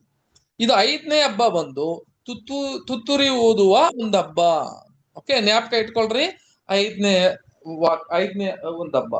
ಈ 6ನೇ ಹಬ್ಬ ಎಲ್ಲಪ್ಪ ಏನು ಅಂತ ಹೇಳುವಾಗ ಅದರಲ್ಲಿ 23ನೇ ಅಧ್ಯಾಯದಲ್ಲಿ 27ನೇ ವಾಕ್ಯದಲ್ಲಿ ಓದುವಾಗ ಇದು ಏನು ಅಂತ ಹೇಳಿದ್ರೆ ಪಾಪ ಪರಿಹಾರ. 27ನೇ ವಾಕ್ಯ ಹೋದ್ರಿ 27. ಅದೇ 7ನೇ ತಿಂಗಳಿನ 10ನೇ ದಿನವು ಸರ್ವದೋಷ ಪರಿಹಾರಕ ದಿನ. ಅದರಲ್ಲಿ ದೇವರ ಆರಾಧನೆಗಾಗಿ ಸಭೆ ಕೂಡಬೇಕು. ಸಾಕು ಸಾಕು, ಸರ್ವದೋಷವನ್ನು ಮಾಡುವ ಒಂದು ದಿನ ಅದು. ಏನ್ ಹೇಳ್ತೀನಿ ಅಂತ ಕೇಳಿದ್ರೆ ದ ಅಟೋನ್ಮೆಂಟ್ ಡೇ, ದೋಷ ಪರಿಹಾರ ಮಾಡುವ ಒಂದು ದಿನ. ಅದ್ರ ಹೆಂಗ್ ಮಾಡ್ಬೇಕು ಅಂತ ಅದನ್ನ ವಾಕ್ಯಗಳು ಕೆಳಗೆಲ್ಲ ಕೊಟ್ಟಿದ್ದಾರೆ. ನಾವ್ ಅದೆಲ್ಲ ಓದಲ್ಲ, ಯಾಕಂತ ಕೇಳಿದ್ರೆ ಅದೆಲ್ಲ ಓದಕ್ಕೆ ಬಹಳ ಟೈಮ್ಸ್. ನೀವು ಮನೇಲಿ ಓದ್ರಿ, ಅನೇಕ ವಿಷಯಗಳನ್ನ ತಿಳ್ಕೊಳ್ಳೋದಿಕ್ಕೆ ನಮ್ಗೆ ಯಾವ ಹಬ್ಬಗಳು ಬೇಕು ಅಂತ ಮಾತ್ರವೇ ತಗೊಂತಾ ಇದ್ದೀವಿ. ಓಕೆ, ಇದು ಏನಂತ ಕೇಳಿದ್ರೆ ಪಾಪ ಪರಿಹಾರ ಮಾಡುವ ಆ ದಿನ ಒಂದು. ಇದು ಯಾವ್ದಪ್ಪ ಅಂತ ಕೇಳಿದ್ರೆ ಸಹೋದರ ಸಹೋದರಿಯರೇ, ಇದು ಒಂದು ಹಬ್ಬ. ಓಕೆ, ಇದಕ್ಕೆ atonement, the day of atonement ಅಂತ ಇಂಗ್ಲಿಷ್ ಅಲ್ಲಿ ಹೇಳ್ತಾರೆ. ದೋಷ ಪರಿಹಾರ ದಿನ ಅಂತ ಹೇಳಿ ಇದು 6ನೇ ಹಬ್ಬ ಅಂತ ಹೇಳ್ತಾರೆ. ಕೊನೆಗೆ 7ನೇ ಹಬ್ಬ. 7ನೇ ಹಬ್ಬದ 34ನೇ ವಾಕ್ಯ, 34, 36ನೇ ವಾಕ್ಯ ಓದಿ. ನೀನು ಇಸ್ರೇಲರಿಗೆ ಹೀಗೆ ಆಜ್ಞಾಪಿಸು, 7ನೆಯ ತಿಂಗಳಿನ 15ನೆಯ ದಿನ ಮೊದಲುಗೊಂಡು 7 ದಿನಗಳವರೆಗೆ ಪರ್ಣಶಾಲೆಗಳ ಜಾತ್ರೆಯನ್ನು ಯೆಹೋವನಿಗೋಸ್ಕರ ಆಚರಿಸಬೇಕು. 36. ಮೊದಲನೆಯ ದಿನದಲ್ಲಿ ದೇವಾರಾಧನೆಗಾಗಿ ಸಭೆಗೂಡಬೇಕು, ಯಾವ ಉದ್ಯೋಗವನ್ನು ನಡೆಸಬಾರದು. ಆ 7 ದಿನಗಳಲ್ಲಿಯೂ ನೀವು ಯೆಹೋವನ ಸನ್ನಿಧಿಯಲ್ಲಿ ಹೋಮ ಮಾಡಬೇಕು. 8ನೆಯ ದಿನದಲ್ಲಿಯೂ ದೇವಾರಾಧನೆಗಾಗಿ ಸಭೆಗೂಡಬೇಕು, ಯೆಹೋವನ ಸನ್ನಿಧಿಯಲ್ಲಿ ಹೋಮ ಮಾಡಬೇಕು. ಅದು ಸಭೆಗೂಡುವ ದಿನವಾದದ್ದರಿಂದ ಅದರಲ್ಲಿ ಯಾವ ಉದ್ಯೋಗವನ್ನು ನಡೆಸಬಾರದು. ಸಿಸ್ಟರ್, ಇದರಲ್ಲಿ ಗೂಡಾರ ಹಬ್ಬ ಅಂತ ಬಂದಿಲ್ವಾ? 34, 36 ಅಂದ್ರೆ 23ನೇ ಅಧ್ಯಾಯ 34, 36 7ನೇ ತಿಂಗಳಿನ ಪರ್ಣಶಾಲೆಗಳ ಜಾತ್ರೆಯನ್ನು ಯೆಹೋವನಿಗೋಸ್ಕರ ಆಚರಿಸಬೇಕು ಅಂತ ಇದೆಯಾ? ಅದು ಅಂದ್ರೆ ಅರ್ಥ ಏನು? ಪರ್ಣಶಾಲೆಗಳ ಜಾತ್ರೆ ಇರ್ರಿ, ನಾನು ಆಕ್ಚುಲಿ ಕನ್ನಡದಲ್ಲಿ ನಾನು ಕೈಯಲ್ಲಿ ಇಂಗ್ಲಿಷ್ ಅಲ್ಲಿ ಇಟ್ಟಿರೋದ್ರಿಂದ ನನಗೆ ಕನ್ಫ್ಯೂಸ್ ಆಗ್ತಾ ಇದೆ ನೀವು ಓದ್ತಾ ಇರೋದು. ನಾನು ಕೂಡ ಕನ್ನಡ ಬೈಬಲ್ ತಗೊಂಡ್ಬಿಡ್ತೀನಿ, ಹಾಗೆ ಅದನ್ನ ಓದುವಾಗ ಗೊತ್ತಾಗುತ್ತೆ. 23ನೇ ಅಧ್ಯಾಯದಲ್ಲಿ ಮೋಚನ ಕಂಡಲ್ಲ ಚಿಕ್ಕಕಂಡದಲ್ಲಿ 23ನೇ ಅಧ್ಯಾಯ 34ನೇ ವಾಕ್ಯ, 50th day the booth. Sister, 34ನೇ ವಾಕ್ಯ ಓದಿ ಸಿಸ್ಟರ್. ನೀನು ಇಸ್ರೇಲರಿಗೆ ಹೀಗೆ ಆಜ್ಞಾಪಿಸು, 7ನೆಯ ತಿಂಗಳಿನ 15ನೆಯ ದಿನ ಮೊದಲುಗೊಂಡು 7 ದಿನಗಳವರೆಗೆ ಪರ್ಣಶಾಲೆಗಳ. ಹಂಗಾದ್ರೆ ನೋಡ್ರಿ, ಇಲ್ಲಿ ಇಂಗ್ಲಿಷ್ ಅಲ್ಲಿ ಅದು ಎಲ್ಲಿ 30ನೇ ವಾಕ್ಯದಲ್ಲಿ ಕೊಟ್ಟಿದ್ದಾರೆ, ಆದ್ರೆ ಕನ್ನಡದಲ್ಲಿ ಎಲ್ಲಿ ಕೊಟ್ಟಿದ್ದಾರೆ ಅಂತ ಇಲ್ಲಿ ನೋಡ್ಬೇಕು. ಎಲ್ಲಿದೆ? ಕೆಜೆವಿನಲ್ಲಿ ಗುಡಾರಗಳ ಹಬ್ಬ ಅಂತಾನೆ ಇದೆ ಬ್ರದರ್, ಅದು ಪರ್ಣಶಾಲೆ ಹಬ್ಬನೇ. ಎಷ್ಟನೇ ವಾಕ್ಯ? ಅದೇ ಗೂಡಾರ ಹಬ್ಬ. ಓಕೆ, ಸರಿ, ನಿಮ್ಗೆಲ್ಲ ಗೊತ್ತಿಲ್ಲ, ಅದು ಗೂಡಾರ ಹಬ್ಬ. ಇಲ್ಲಿ ನೋಡ್ರಿ, ಇಲ್ಲಿ ಗೂಡಾರ ಹಬ್ಬ ಅಂತ ಕೊಟ್ಟಿರೋದು. ಅದಕ್ಕೆ ಗೂಡಾರ ಇಲ್ಲಿ ಕರೆಕ್ಟ್ ಆಗಿದೆ, ಇಂಗ್ಲಿಷ್ ಅಲ್ಲಿ ಕೆಳಗೆ ಮೇಲೆ ಇದೆ, ಆದ್ರೆ ಕನ್ನಡದಲ್ಲಿ ಆ ಗೂಡಾರ ಹಬ್ಬ ಕೆಜೆವಿಯಲ್ಲಿ ಗೂಡಾರ ಹಬ್ಬ ಅಂತಾನೆ ಕೊಟ್ಟಿದ್ದಾರೆ. ಅದು ಪರ್ಣಶಾಲೆಯ ಅಂತ ಹೇಳುವುದು ಅದು ಕೂಡ ಕರೆಕ್ಟ್, ಗೂಡಾರ ಹಬ್ಬ ಅಂತ ನೋಡ್ತೀವಿ. ಓಕೆ, ಸರಿ, ಈಗ ನಮಗೆ ಈ 7 ಹಬ್ಬ ಮಾತ್ರ. ಈ ವಾಕ್ಯ ಇದರಲ್ಲಿ ಈ 23ನೇ ಅಧ್ಯಾಯದಲ್ಲಿ ನಿಮ್ಮ 1ರಿಂದ ಕೊನೆಯ ತನಕ ಹೋದ್ರೆ ಎಲ್ಲಾ ಹಬ್ಬವನ್ನು ಒಂದೇ ಚಾಪ್ಟರ್ ಅಲ್ಲಿ ಬಂದ್ಬಿಡುತ್ತೆ, ನಿಮಗೆ ಒಂದೇ ಚಾಪ್ಟರ್ ಅಲ್ಲಿ ಇದೆ. ಓಕೆ, ಇದನ್ನು ಸರಿಯಾಗಿ ಓದಿದ್ರೆ ಇದ್ರೊಳಗೆ ಸತ್ಯ ಉಂಟು, ಬಹಳ ಒಂದು ದೊಡ್ಡ ಸತ್ಯ ಇದ್ರೊಳಗೆ ಉಂಟು. ಹಬ್ಬಗಳು ಈ ಹಬ್ಬ ಮಾಡ್ಬಿಟ್ರು ಸಿಸ್ಟರ್. ನೋಡ್ಬೇಕಾದ್ರೆ ಸಿಸ್ಟರ್, ಇಲ್ಲಿಗೆ ಹಬ್ಬಗಳು ಅಂತ ಬರುವಾಗ ಈ ಹಬ್ಬಗಳೆಲ್ಲ ಯಾರು ಆಚರಣೆ ಮಾಡಿದ್ರು ಅಂತ ಹೇಳಿದ್ರೆ ಇಸ್ರೇಲ್ ಜನಗೆ ಆಚರಣೆ ಮಾಡಿದ್ರು. ಓಕೆ, ಈಗ ನಾವು ನೋಡ್ರಿ, ಇವೆಲ್ಲ ಬಂದು ಈ ಹಬ್ಬಗಳು ಮಾಡಿ ಮುಗಿಸಿದ್ರು. ಬಟ್ ಇಲ್ಲಿಗೆ ಸಹೋದರ ಸಹೋದರರೇ, ಹಬ್ಬಗಳು ಅಂತ ಹೇಳಿದ್ರೆ ನಾವು ಯಾವ ತರ ಹಬ್ಬಗಳು ಮಾಡ್ತೀವಿ ಅಂತ ಹೇಳುವಾಗ, ನಾವು ಯಾವ ತರ ಹಬ್ಬಗಳು ಮಾಡ್ತಿರ್ರಿ? ಹಬ್ಬ ಅಂದ್ರೆ ನಮಗೆ ಏನ್ರಿ ಲೆಕ್ಕ? ಹಬ್ಬ ಅಂದ್ರೆ ಏನ್ ಲೆಕ್ಕ ನಮಗೆ? ಅಂದ್ರೆ ಫಾರ್ ಎಕ್ಸಾಂಪಲ್, ಒಂದು ಹಬ್ಬ ನಾವು ಆಚರಣೆ ಮಾಡ್ತೀವಿ, ಆ ಹಬ್ಬ ಬಂದು ಹೇಗಿರ್ತದೆ ಅಂತ ಕೇಳಿದ್ರೆ, ನಾನು ಒಂದು ಎಕ್ಸಾಂಪಲ್ ಸುಮ್ನೆ ಒಂದು ಉದಾಹರಣೆ ಕೊಡ್ತೀನಿ ಅಷ್ಟೇ. ಒಂದು ವೇಳೆ ಒಂದು ದೀಪಾವಳಿ ಅನ್ಕೊಂಡ್ರೆ, ಅಲ್ಲ ನಮ್ಮಲ್ಲಿ ಇರುವ ಒಂದು ಇಂಡಿಪೆಂಡೆನ್ಸ್ ಡೇ ಅಂತ ಹೇಳ್ಕೊಂಡ್ರೆ, ಆ ಸ್ವತಂತ್ರ ದಿನ, ಈ ಹಬ್ಬಗಳೆಲ್ಲ ನಾವು ಇಂಡಿಯಾದ ಹಬ್ಬ ಅಂತ ಹೇಳ್ಬೋದು. ಒಂದು ಸ್ವತಂತ್ರ ದಿನ ಅಲ್ವಾ, ಅಥವಾ ಯಾವ್ದೋ ಒಂದು ಹಬ್ಬ ಮಾಡಂಗಿದ್ರೆ ಈ ಹಬ್ಬ ಹೇಗಿರ್ತದೆ ಅಂತ ಹೇಳಿದ್ರೆ ಸೋದರರೇ, ಮುಂದೆ ಯಾರೋ ಇದನ್ನ ಅಲ್ಲಿ ನಿಜವಾದ ಒಂದು ವಿಷಯಕ್ಕೆ ಅವರು ಕಷ್ಟಪಟ್ಟು ದುಃಖಪಟ್ಟು ಮಾಡಿರುವ ಎಲ್ಲಾ ಕಾರ್ಯಗಳನ್ನ ಮುಗಿದ ಮೇಲೆ ಅದನ್ನ ನಾವು ನೆನಪಕ್ಕೆ ತರೋದೇ ಹಬ್ಬ. ನಾವೆಲ್ಲ ಮಾಡ್ತಾ ಇರೋದು ಹಬ್ಬ ಅದೇ ಅಲ್ವಾ. ನಾವು ದಿನ ಲೋಕದಲ್ಲಿ ಇರುವಾಗ ನಾವು ಮಾಡ್ತಿದ್ದಂತ ಹಬ್ಬ ಯಾವ ತರ ಅಂತ ಕೇಳಿದ್ರೆ, ಒಂದು ಕ್ರಿಸ್ಮಸ್ ಆಗ್ಲಿ, ಮುಗ್ದಿ ಒಂದು ಕ್ರಿಸ್ತನನ್ನ ಹುಟ್ಟಿದ ಹಬ್ಬನ ನಾವು ಸೆಲೆಬ್ರೇಟ್ ಮಾಡ್ತೀವಿ. ಅದೇ ತರ ಬಂದು ಯಾವ್ದೆಲ್ಲ ಹಬ್ಬಗಳು ಇದೆಯೋ ಆ ಹಬ್ಬಗಳೆಲ್ಲ ಫಾರ್ ಎಕ್ಸಾಂಪಲ್ ನೋಡ್ತೀನಿ ನೋಡಿ, ಈ ಒಂದು ಯಾವ್ದ್ರಿ ದೀಪಾವಳಿ ಆಗ್ಲಿ, ದೀಪಾವಳಿ ಹಿಂದೆ ಒಂದು ವಿಷಯ ಮುಗ್ದಿರ್ತದೆ, ಅಲ್ಲಿಗೆ ಎಲ್ಲ ಫಿನಿಶ್ ಆಗ್ಬಿಟ್ಟಿರ್ತದೆ, ಅಲ್ಲಿಗೆ ಮುಗ್ದಿರೋ ವಿಷಯಗಳನ್ನ ಮತ್ತೆ ಜ್ಞಾಪಕ ಮಾಡೋದಕ್ಕೆ ನಾವು ಹಬ್ಬಗಳು ಮಾಡ್ಕೊಂಡು ಹೋಗ್ತೀವಿ. ಆದ್ರೆ ನೋಡ್ರಿ, ಈ ಹಬ್ಬಗಳು ಇಸ್ರೇಲ್ ಕೊಟ್ಟಿದ್ದಂತ ಹಬ್ಬಗಳು ನಮಗೆ ರಿವರ್ಸ್ ಅಂತ ಹೇಳ್ತಾರೆ. ಅಂತ ಕೇಳಿದ್ರೆ ಉಲ್ಟಾ ಅಂತ ಕೇಳಿದ್ರೆ, ಇವ್ರು ಮಾಡಿದಂತ ಹಬ್ಬಗಳು ಬರೀ ಛಾಯೆಗಳು ಮಾತ್ರವಾಗಿ ಇತ್ತಂತೆ. ಅಂದ್ರೆ ಏನಂತ ಕೇಳಿದ್ರೆ ರಿಯಲ್ ಆಗ್ಲಿಲ್ಲ. ನಾವು ನೋಡ್ರಿ, ಸಾಮಾನ್ಯವಾಗಿ ಕೊಂಡಾಡುವ ಒಂದು ಹಬ್ಬಗಳು ಹೆಂಗಿರ್ತದೆ ಅಂತ ಕೇಳಿದ್ರೆ, ನಿಜವಾದ ಕಾರ್ಯಗಳು ಎಲ್ಲ ಮುಗಿದೋಗಿರ್ತದೆ, ಅದನ್ನ ನಾವು ಬರೀ ನೆನಪು ಮಾತ್ರ ತಂದ್ಬಿಟ್ಟು ಅದನ್ನ ಹಬ್ಬವಾಗಿ ಆಚರಣೆ ಮಾಡ್ಬಿಟ್ಟು ಹೋಗೋರು ನಾವು. ಆದ್ರೆ ಇಲ್ಲಿಗೆ ಏನ್ ಹೇಳ್ತದೆ ಅಂತ ಕೇಳಿದ್ರೆ, ಇವ್ರಿಗೆ ಏನಕ್ಕಪ್ಪ ಈ ಹಬ್ಬ ಎಲ್ಲ ಕೊಟ್ರು ಅಂತ ಇವ್ರಿಗೆ ಗೊತ್ತಿಲ್ಲ. ಆದ್ರೆ ಇದನ್ನ ಆಚರಣೆ ಮಾಡ್ತಿದ್ರು ಇವರೆಲ್ಲ ಆಚರಣೆ ಮಾಡ್ತಿದ್ರು. ಆದ್ರೆ ನಿಜವಾದ ಸ್ವರೂಪ, ನಿಜವಾದ ಕಾರ್ಯಗಳು ಅಂತ ಹೇಳಿದ್ರೆ ಈ ಹಬ್ಬಗಳೆಲ್ಲ ನಿಜವಾಗಿ ಎಲ್ಲಿ ಬರುತ್ತೆ ಅಂತ ಕೇಳಿದ್ರೆ ಈಗ ನಡೀತಾ ಇರೋದೇ ನಿಜ. ಅದ್ ನಾವು ಮುಂಚೆನೆ ನಾವು ದೇವದರ್ಶನ ಕೂಡ ಅದರಲ್ಲಿ ಓದಿದೀವಿ ವಾಕ್ಯಗಳೆಲ್ಲ. 8ನೇ ಅಧ್ಯಾಯದಲ್ಲಿ ಕೂಡ ಓದಿದೀವಿ, ಆಮೇಲೆ 10ನೇ ಅಧ್ಯಾಯದಲ್ಲಿ ಕೂಡ ಓದಿದೀವಿ. ಇವ್ರು ಮಾಡುವ ಎಲ್ಲಾ ಕಾರ್ಯಗಳು ಅದು ಒಂದು ಛಾಯವಾಗಿದೆ ಅಂತ ನಾವೆಲ್ಲ ಗೊತ್ತಿದೆ. ಓಕೆ, ಈ ತರ ಹಬ್ಬಗಳು ಅವ್ರು ಮಾಡ್ತಿದ್ರು. ಆದ್ರೆ ನಿಜ ಸ್ವರೂಪ ಏನಂತ ಕೇಳಿದ್ರೆ, ನಾವು ಇರುವ ಈ ಸಮಯದಲ್ಲೇ ನಿಜ ಸ್ವರೂಪ ಇದೆ ಅಂತ ತಿಳ್ಕೊಡ್ರಿ. ಇದನ್ನ ನಿಜವಾಗಿ ಸ್ವರೂಪಗಳು ಏನಂತ ನೋಡುವಾಗ, ಈಗ ನೋಡ್ರಿ, ಎಷ್ಟು ಹಬ್ಬ ಇದೆ, ಎಷ್ಟು ಹಬ್ಬ ಇತ್ತು, ಉತ್ತರ ಕೊಡ್ರಿ. 7 ಹಬ್ಬ ಇತ್ತು. ಏನೇನಪ್ಪ ಹಂಗೆ ಹೇಳ್ರಿ ನೋಡ್ರಿ, ನಾನು ಅದಕ್ಕೆ ನಾನು ಅದನ್ನ ಸ್ಕ್ರೀನ್ ನ ತಳ್ಳುಬಿಟ್ಟೆ. ಪ್ರಥಮ ಫಲ, ಪಂಚಶತಮಾನ, ದೋಷ ಪರಿಹಾರ, ಗುಡಾರದ ಹಬ್ಬಗಳು. ಸಿಸ್ಟರ್, ಇವಾಗ ಇದನ್ನ ಅರ್ಥ ಮಾಡ್ಕೊಳ್ಳೋದಕ್ಕೆ ನಾವು ಏನ್ ಮಾಡ್ಬೇಕಾದ್ರೆ, ಇದು 2 ಭಾಗವಾಗಿ, ಈ 7 ಹಬ್ಬನ 2 ಭಾಗವಾಗಿ ಈಗ ಏನ್ ಮಾಡ್ತೀವಿ ಅಂತ ಕೇಳಿದ್ರೆ ಸಪರೇಟ್ ಮಾಡ್ತೀವಿ. ಓಕೆ, 2 ಭಾಗವಾಗಿ ನಾವು ಸಪರೇಟ್ ಮಾಡ್ತೀವಿ. ಯಾಕೆ ಅಂತ ಹೇಳುವಾಗ ನೋಡ್ರಿ, ಇಲ್ಲಿಗೆ ನಾನು ತೋರಿಸ್ತೀನಿ. ಎಲ್ಲಿದೆ ಅದು?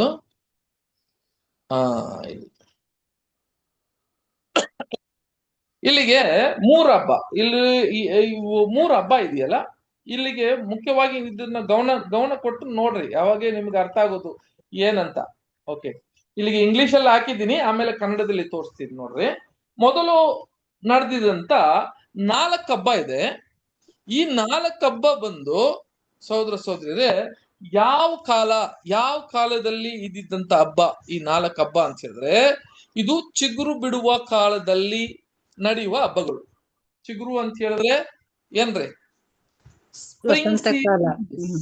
ಹೌದು, ವಸಂತ ಕಾಲ ಅಂತ ಹೇಳ್ತಾರೆ. ಓಕೆ, ಇವು ನೋಡ್ಬೇಕಾದ್ರೆ ಇದು ನಡೆದಿರುವ ಇಲ್ಲಿ ನಡೆಯುವ ಒಂದು 3 ಹಬ್ಬ ವಸಂತ ಕಾಲದಲ್ಲಿ ನಡೆಯುವ ಹಬ್ಬಗಳು. ಅದೇ ತರ ಇಲ್ಲಿಗೆ ನೀವು ನೋಡ್ಬೇಕಾದ್ರೆ ಸಹೋದರ ಸಹೋದರರೇ, ಇನ್ನ 3 ಹಬ್ಬ ಇದೆಯಲ್ಲ, ಆ 3 ಹಬ್ಬ ಬಂದು ಏನ್ರಿ? ಹೇಳಿದ್ರೆ ಸಹೋದರ ಸಹೋದರರೇ, ಈಗ ಇನ್ನೊಂದು ಕಾಲ ಇದೆಯಲ್ಲ, ಅದೇನ್ರಿ? ಎಲ್ಲಾ ವಿಧಗಳೆಲ್ಲ ಒಣಗೋಗಿ ಕೆಳಗ್ ಬೀಳುತ್ತಲ್ಲ, ಅದಕ್ಕೆ ಏನ್ ಹೇಳ್ತಾರೆ? ಫಾಲ್ ಸೀಸನ್ ಏನ್ ಹೇಳ್ತಾರೆ? ಬೇಸಿಗೆ ಕಾಲ. ನೋಡ್ರಿ, ಈ 7 ಈ ಹಬ್ಬದಲ್ಲಿ ನಾವು 3 ಹಬ್ಬ ನೋಡ್ಬೇಕಾದ್ರೆ ಅದು ವಸಂತ ಕಾಲ. ಇನ್ನೊಂದು 3 ಹಬ್ಬ ನೋಡ್ಬೇಕಾದ್ರೆ ಅದು ಬೇಸಿಗೆ ಕಾಲದಲ್ಲಿ ಮಾಡುವ ಹಬ್ಬಗಳು. ಇವಾಗ 3 ಆರಾಯ್ತು. ಇದನ್ನ ನಡುವಲ್ಲಿ ಇರುವುದೇ ಯಾವ್ದಂತ ಕೇಳಿದ್ರೆ ಒಂದ್ ಹಬ್ಬ ಇದೆ.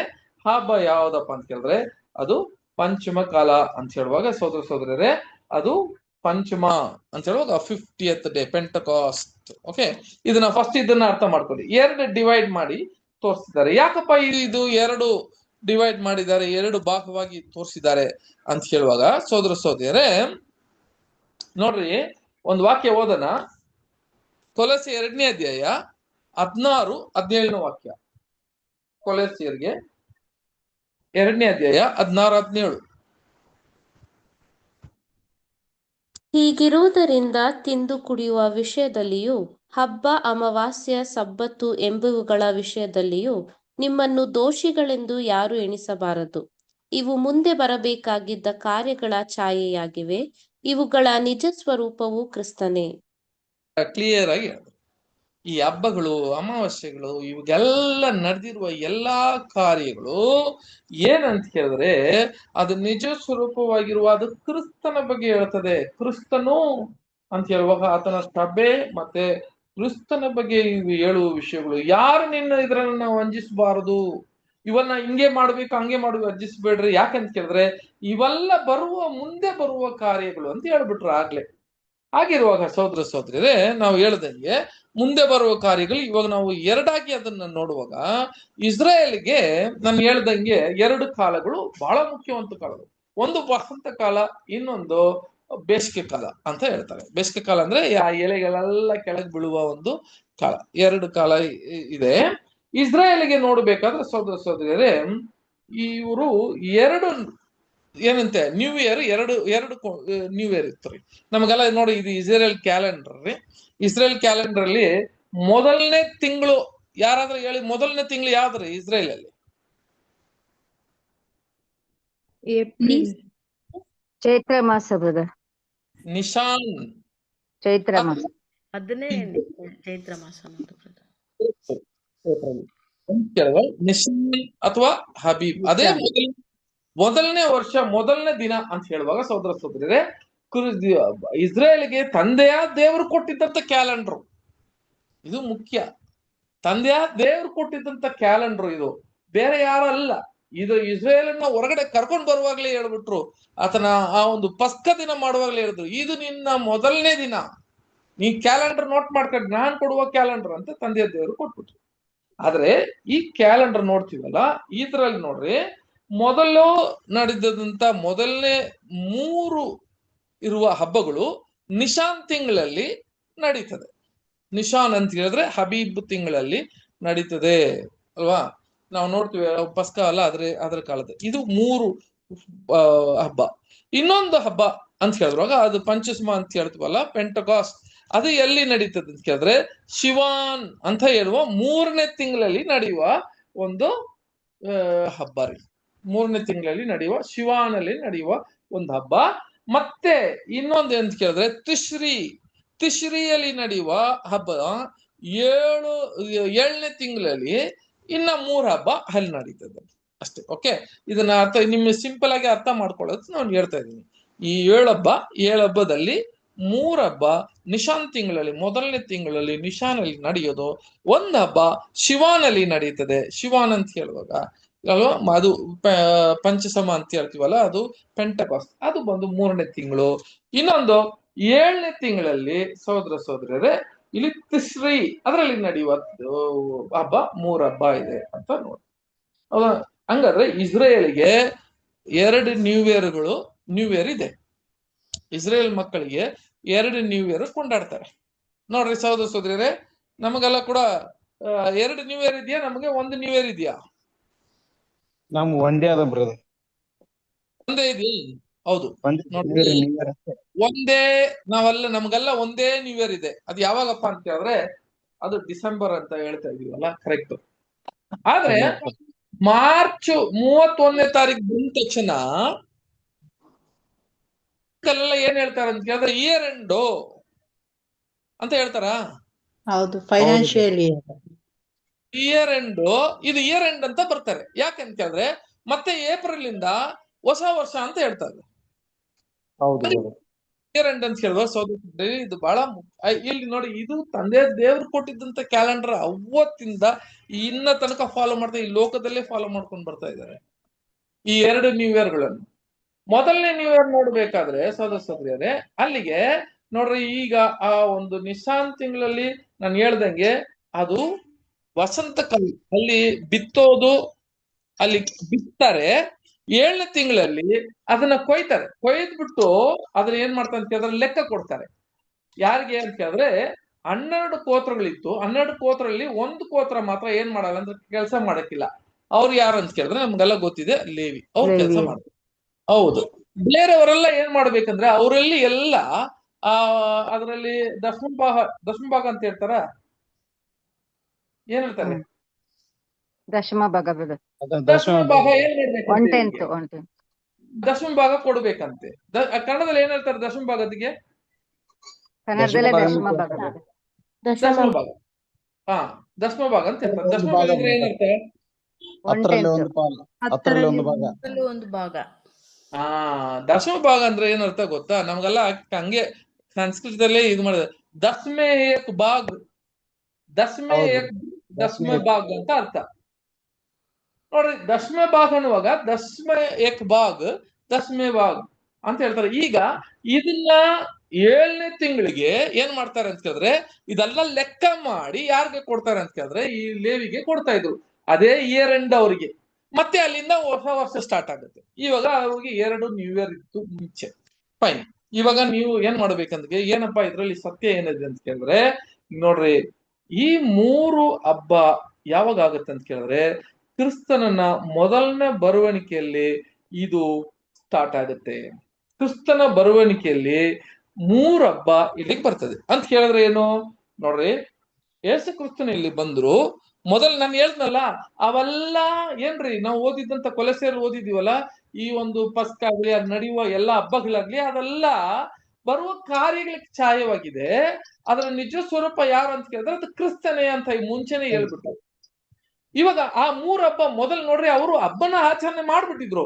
ಅದರ ನಿಜ ಸ್ವರೂಪ ಏನಾಗುತ್ತೆ ಅಂತ ಕೇಳಿದ್ರೆ ಈ 3 ಹಬ್ಬ ಕ್ರಿಸ್ತನ ಮೊದಲನೇ ಬರುವಣಿಕೆಯಲ್ಲಿ ನಡುವ ವಿಷಯ.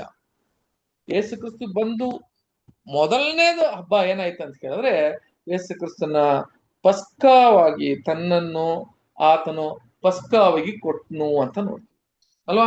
ಇದು ನೋಡ್ರಿ, ಆಮೇಲೆ ಏನಂತ ಕೇಳಿದ್ರೆ ಕೆಳಗಿರೋದು ಹುಳಿ ಇಲ್ಲದ ರೊಟ್ಟಿ. 2ನೇದು ಏನಂತಪ್ಪ ಕೇಳಿದ್ರೆ ಹುಳಿ ಇಲ್ಲದ ರೊಟ್ಟಿ. 3ನೇದು ಯಾವ್ದಪ್ಪ ಅಂತ ಕೇಳಿದ್ರೆ ಪ್ರಥಮ ಫಲ. 4ನೇದು ಇದೆ ಅಂತ ಕೇಳಿದ್ರೆ ಆ ಪಂಚಮ ಅಂತ ಹೇಳೋದು. ಈಗ ನೋಡ್ರಿ, ಇಲ್ಲಿಗೆ ತೋರ್ಸ್ಬಿಟ್ಟಿದ್ವಿ. ಈಗ ಇದು ಮೊದಲನೇ ಬರುವಣಿಕೆಯಲ್ಲಿ ನಡುವ ಒಂದು ಹಬ್ಬ. ಆಮೇಲೆ 2ನೇ ಬರುವಣಿಕೆಯಲ್ಲಿ ನಡೆಯುವ ಹಬ್ಬಗಳು ಯಾವ್ದಂತ ಕೇಳಿದ್ರೆ ತುತ್ತೂರಿ ಹಬ್ಬ. ಆಮೇಲೆ ಇಲ್ಲಿಗೆ ದೋಷ ಪರಿಹಾರ ನಡೆಯುವ ಒಂದು ಹಬ್ಬ ಗೂಡಾರ ಹಬ್ಬ. ಈ 2 ನೋಡ್ರಿ, ಇವಾಗ ಡಿವೈಡ್ 2 ಭಾಗವಾಗಿ ಈ 7 ಹಬ್ಬವನ್ನು 2 ಭಾಗವಾಗಿ ನಾವು ತಗೊಂಡ್ಬಿಟ್ಟಿದ್ದೀವಿ ನೋಡ್ರಿ. ಈಗ ಒಂದು ಸರಿಗೆ ಅರ್ಥ ಮಾಡ್ಕೊಳ್ಳಿ. ಈಗ ಮೊದಲನೇದು ಯೇಸು ಕ್ರಿಸ್ತನ ಮೊದಲನೇ ಬರುವಣಿಕೆಯಲ್ಲಿ ನಡೆದಿದ್ದಂತ ಈ 3 ಹಬ್ಬ ಇಟ್ ವಾಸ್ ಅಂತ ಕೇಳಿದ್ರೆ ಅದೇ ಕ್ರಿಸ್ತನ ಸಾರೂಪ್ಯದಲ್ಲಿ ನಿಜವಾಗಿ ಹಬ್ಬವೇ ಆಚರಣೆ, ಹಬ್ಬವೇ ಆಯ್ತು ಅಲ್ಲಿಗೆ. ಅದು ಕ್ರಿಸ್ತನು ಅಂತ ಹೇಳ್ತಾರೆ. ಆಮೇಲೆ 2ನೇ ಬರುವಣಿಕೆಯಲ್ಲಿ ನಡೆಯುವ 3 ಹಬ್ಬ. ಓಕೆ, ಇದು ಮನಸ್ಸಲ್ಲಿ ಇಟ್ಟುಕೊಳ್ರಿ. ಈಗ ನಾವು ಏನ್ ಸ್ಟಾರ್ಟ್ ಮಾಡೋಣ ಕೇಳಿದ್ರೆ ಏನಪ್ಪ ನಡೆದಿದ್ದು ಅಂತ ಕೇಳಿದ್ರೆ ನಮ್ಗೆಲ್ಲ ಗೊತ್ತಿದೆ. ಮೊದಲನೇದು ಪಸ್ಕ ಹಬ್ಬವನ್ನು ಮಾಡಿದ್ರು. ಹೌದಾ? ಹೌದು. ಅವರು ಅದನ್ನ ಹಬ್ಬವನ್ನ ಆಚರಣೆ ಮಾಡಿದ್ರು. ಅದರ ನಿಜ ಸ್ವರೂಪ ನೀವು ಇಲ್ಲಿ ನೋಡ್ಬೇಕಾದ್ರೆ ಯೇಸು ಕ್ರಿಸ್ತನು ಇಲ್ಲಿ ಪಸ್ಕವಾಗಿ ನಮಗಾಗಿ ಏನಾಗಿದ್ಲು ಅಂತ ಕೇಳಿದ್ರೆ ವಾಕ್ಯ ಓದನ 1 ಕೊರಿಂಥಿಯ 5ನೇ ಅಧ್ಯಾಯ 7ನೇ ವಾಕ್ಯ. 1 ಕೊರಿಂಥಿಯ 5:7.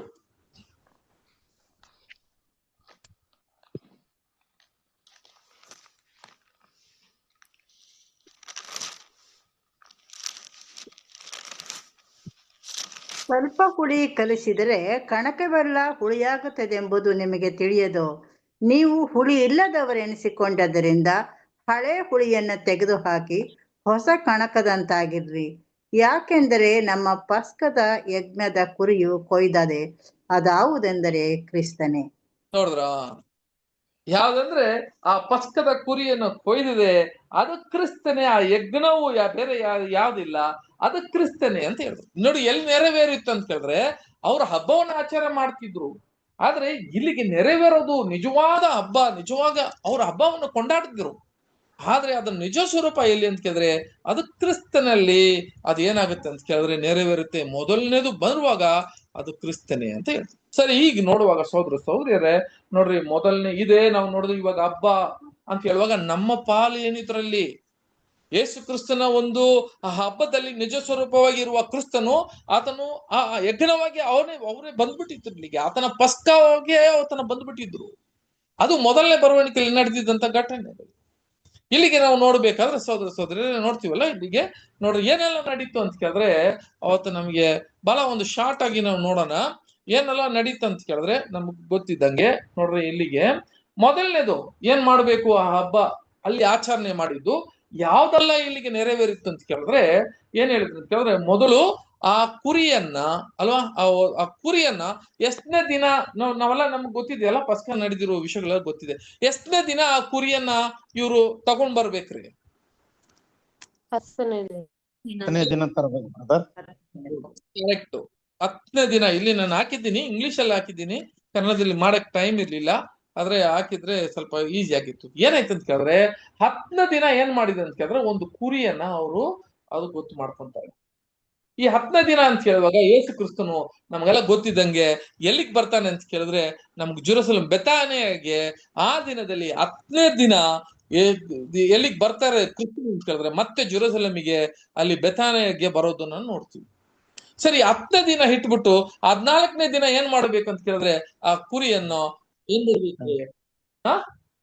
ಕುರಿ ಸಂಜೆ ಟೈಮಿಗೆ ಅದನ್ನ ಕೊಯ್ಬೇಕು. ಅದೇ ತರ ಯೇಸು ಕ್ರಿಸ್ತನು ಇಲ್ಲಿ ಬೆತಾನಿಯಾಗಿ ಬಂದ ಮೇಲೆ ಅವಾಗ ಹೇಳ್ತಾನೆ ನನ್ನ ಟೈಮ್ ಬಂತು ಅಂತ ಹೇಳಿ ಕರೆಕ್ಟ್ ಆಗಿ 14ನೇ ತಾರೀಕು ಏನಾಯ್ತು ಅಂತ ಕೇಳಿದ್ರೆ ಆತನ ಕೊಯ್ದ್ರು. ಆತನ ಒಂದು ಶಿಲುಬೆ ಮರಣ ನೋಡು ಅದರಲ್ಲಿ ನೆರವೇರಿತ್ತು. ಅದೇ ತರ ಆತನ ರಕ್ತವು ಏನ್ ಮಾಡಿದ್ರು ಅಂತ ಕೇಳಿದ್ರೆ ಸಹೋದರ ಸಹೋದರರೇ ನಾವು ನೋಡ್ತೀವಲ್ಲ, ಆತನ ರಕ್ತವು ಏನ್ ಮಾಡಿದ್ರು ಅಂತ ಕೇಳಿದ್ರೆ ಯಾವ್ದ ಮೇಲೆ ಹಾಕಿದ್ರು, ಆ ಕುರಿಯ ರಕ್ತ ಎಲ್ಲಿ ಹಾಕಿದ್ರು ಅಂತ ಕೇಳಿದ್ರೆ ಒಂದು ಬಾಕ್ಲಲ್ಲಿ ಏನ್ ಮಾಡಿದ್ರಂತೆ ಆ ಕುರಿಯ ರಕ್ತವನ್ನ ಹಾಕಿದ್ರು. ಅದೇ ತರ ನಮಗೆ ಇಲ್ಲಿ ಪೇತ್ರ ಏನ್ ಹೇಳ್ತಾರೆ ಕೇಳಿದ್ರೆ ಆತನ ರಕ್ತದಿಂದ ನಾವೆಲ್ಲ ಏನಾಗ್ತಿದೆ, ನಮಗೆ ರಕ್ಷಣೆ. ಹೆಂಗೆ ಆ ಒಂದು ಚೊಚ್ಚಲ ಮಗಳ ರಕ್ಷಣೆ ಅದ್ರ ಮುಖಾಂತರ ಬಂತು, ಅದೇ ತರ ಚೊಚ್ಚಲ ಮಗಳಾಗಿರುವಾಗ ನಮಗೆ ಏನಾಗ್ತದೆ ಅಂತ ಕೇಳಿದ್ರೆ ಆತನ ರಕ್ತದಿಂದ, ಆತನ ರಕ್ತವನ್ನು ಸ್ವೀಕರಿಸುವಾಗ ಆತನ ರಕ್ತದಿಂದ ನಮ್ಗೆ ರಕ್ಷಣೆ ಸಿಗ್ತದೆ ಅಂತ ಸಿಕ್ಕಿತ್ತು ಅಂತ ನೋಡ್ತೀವಿ. 3ನೇದು ಯಾವ್ದು ಅಂತ ಕೇಳಿದ್ರೆ ಅದನ್ನ 4ನೇದು ಅದನ್ನ ಸುಡಬೇಕು ಅಂತ ಹೇಳಿದ್ರು. ಅದೇ ತರ ಕ್ರಿಸ್ತನನ್ನ ಸುಟ್ಟಾಕಿದ್ರು ಅಂತ ಕೇಳಿದ್ರು. ಆತನ ಹಿಂಸೆ, ಕಷ್ಟ, ಬಾಧೆಗಳನ್ನ ಪಟ್ಟು ಆತನ ಏನಾಗಿದ್ರು ಅಂತ ಕೇಳಿದ್ರೆ ಅವ್ರು ನಮಗಾಗಿ ಸತ್ತನು ಅಂತ ಹೇಳಿದ್ರು. ಆಮೇಲೆ ಸಹೋದರ ಸಹೋದರಿ ಏನ್ ಮಾಡ್ಬೇಕು ಅಂತ ಕೇಳಿದ್ರೆ ಈಗ ಆ ಒಂದು ಸುಟ್ಟಿದಂತ ಆ ಒಂದು ಮಾಂಸವನ್ನು ಅವರೆಲ್ಲ ಏನ್ ಮಾಡಿದ್ರು ಅಂತ ಕೇಳಿದ್ರೆ ಅದನ್ನ ತಿನ್ಬೇಕು ಅಂತ ಹೇಳಿದ್ರು. ಯಾಕೆ ತಿನ್ಬೇಕಂತ ಕೇಳಿದ್ರೆ ಹುಳಿ ಇಲ್ಲದ ರೊಟ್ಟಿ ಜೊತೆಗೆ ಒಂದು ಕಸ್ರಾಗಿರುವ ಒಂದು ಹಬ್ ಅಂತ ಹೇಳ್ತಾರೆ. ಅಂತ ಕೇಳಿದ್ರೆ ಒಂದು ಏನ್ರಿ ಒಂದು ಪಲ್ಯ, ಆ ಪಲ್ಯನ ತಿನ್ಬೇಕು. ಈಗ ನಮಗೆ ಹೇಳ್ತಾರೆ ನೋಡ್ರಿ 5ನೇ ವಿಷಯದಲ್ಲಿ ಅಂತ ನೋಡುವಾಗ ಆತನು ಮರಣ ಹೊಂದದ ಮೇಲೆ ನಮ್ಮ ನಿಜವಾದ ವಿಷಯ ಅಲ್ಲಿ ನೋಡ್ರಿ, ಅಲ್ಲಿ ಅವ್ರ ಹಬ್ಬನ ಆಚರಣೆ ಮಾಡಿದ್ರು. ಈಗ ನಿಜವಾಗಿ ನಮಗೆ ಏನ್ ಹೇಳ್ತಾರೆ ಅಂತ ಕೇಳಿದ್ರೆ ನಾವು ಅದರಲ್ಲಿ ಪಾಲ್ಕೊಳ್ಬೇಕು ಅಂತ ಹೇಳ್ತಾರೆ. ಅಂತ ಹೇಳುವಾಗ ಆತನ ಮಾಂಸದಲ್ಲಿ ನಮಗೂ ಪಾಲು ಉಂಟು.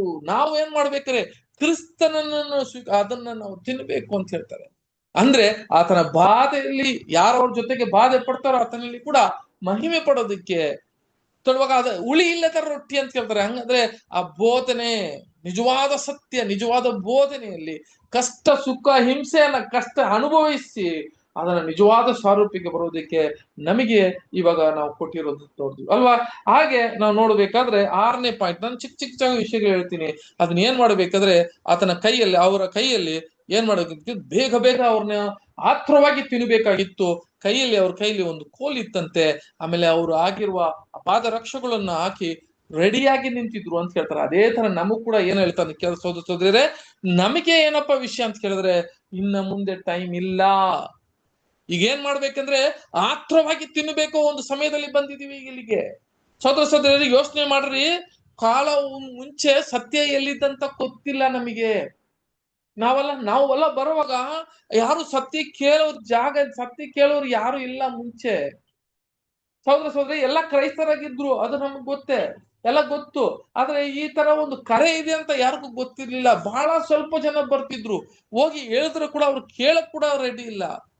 ಆ ತರ ಒಂದು ಪರಿಸ್ಥಿತಿ ಹೋಗಿ ಇವಾಗ ನಾವು ಹೆಂಗ್ ತಿಂತೀವಿ ಅಂತ ಹೇಳಿದ್ರೆ, ಎಲ್ಲಾರ ಕೈಯಲ್ಲಿ ಕೂಡ ಯೂಟ್ಯೂಬ್ ಅಲ್ಲಿ ದಿನ ಸಬ್ಜೆಕ್ಟ್ ರೀ, ದಿನ ಒಂದು ಪಾಠ, ವಿಷಯಗಳು, ಅನೇಕ ಸತ್ಯಗಳು, ಅನೇಕ ವಿಷಯಗಳನ್ನ ತಿಳ್ಕೊಂತ ಇದೀವಿ.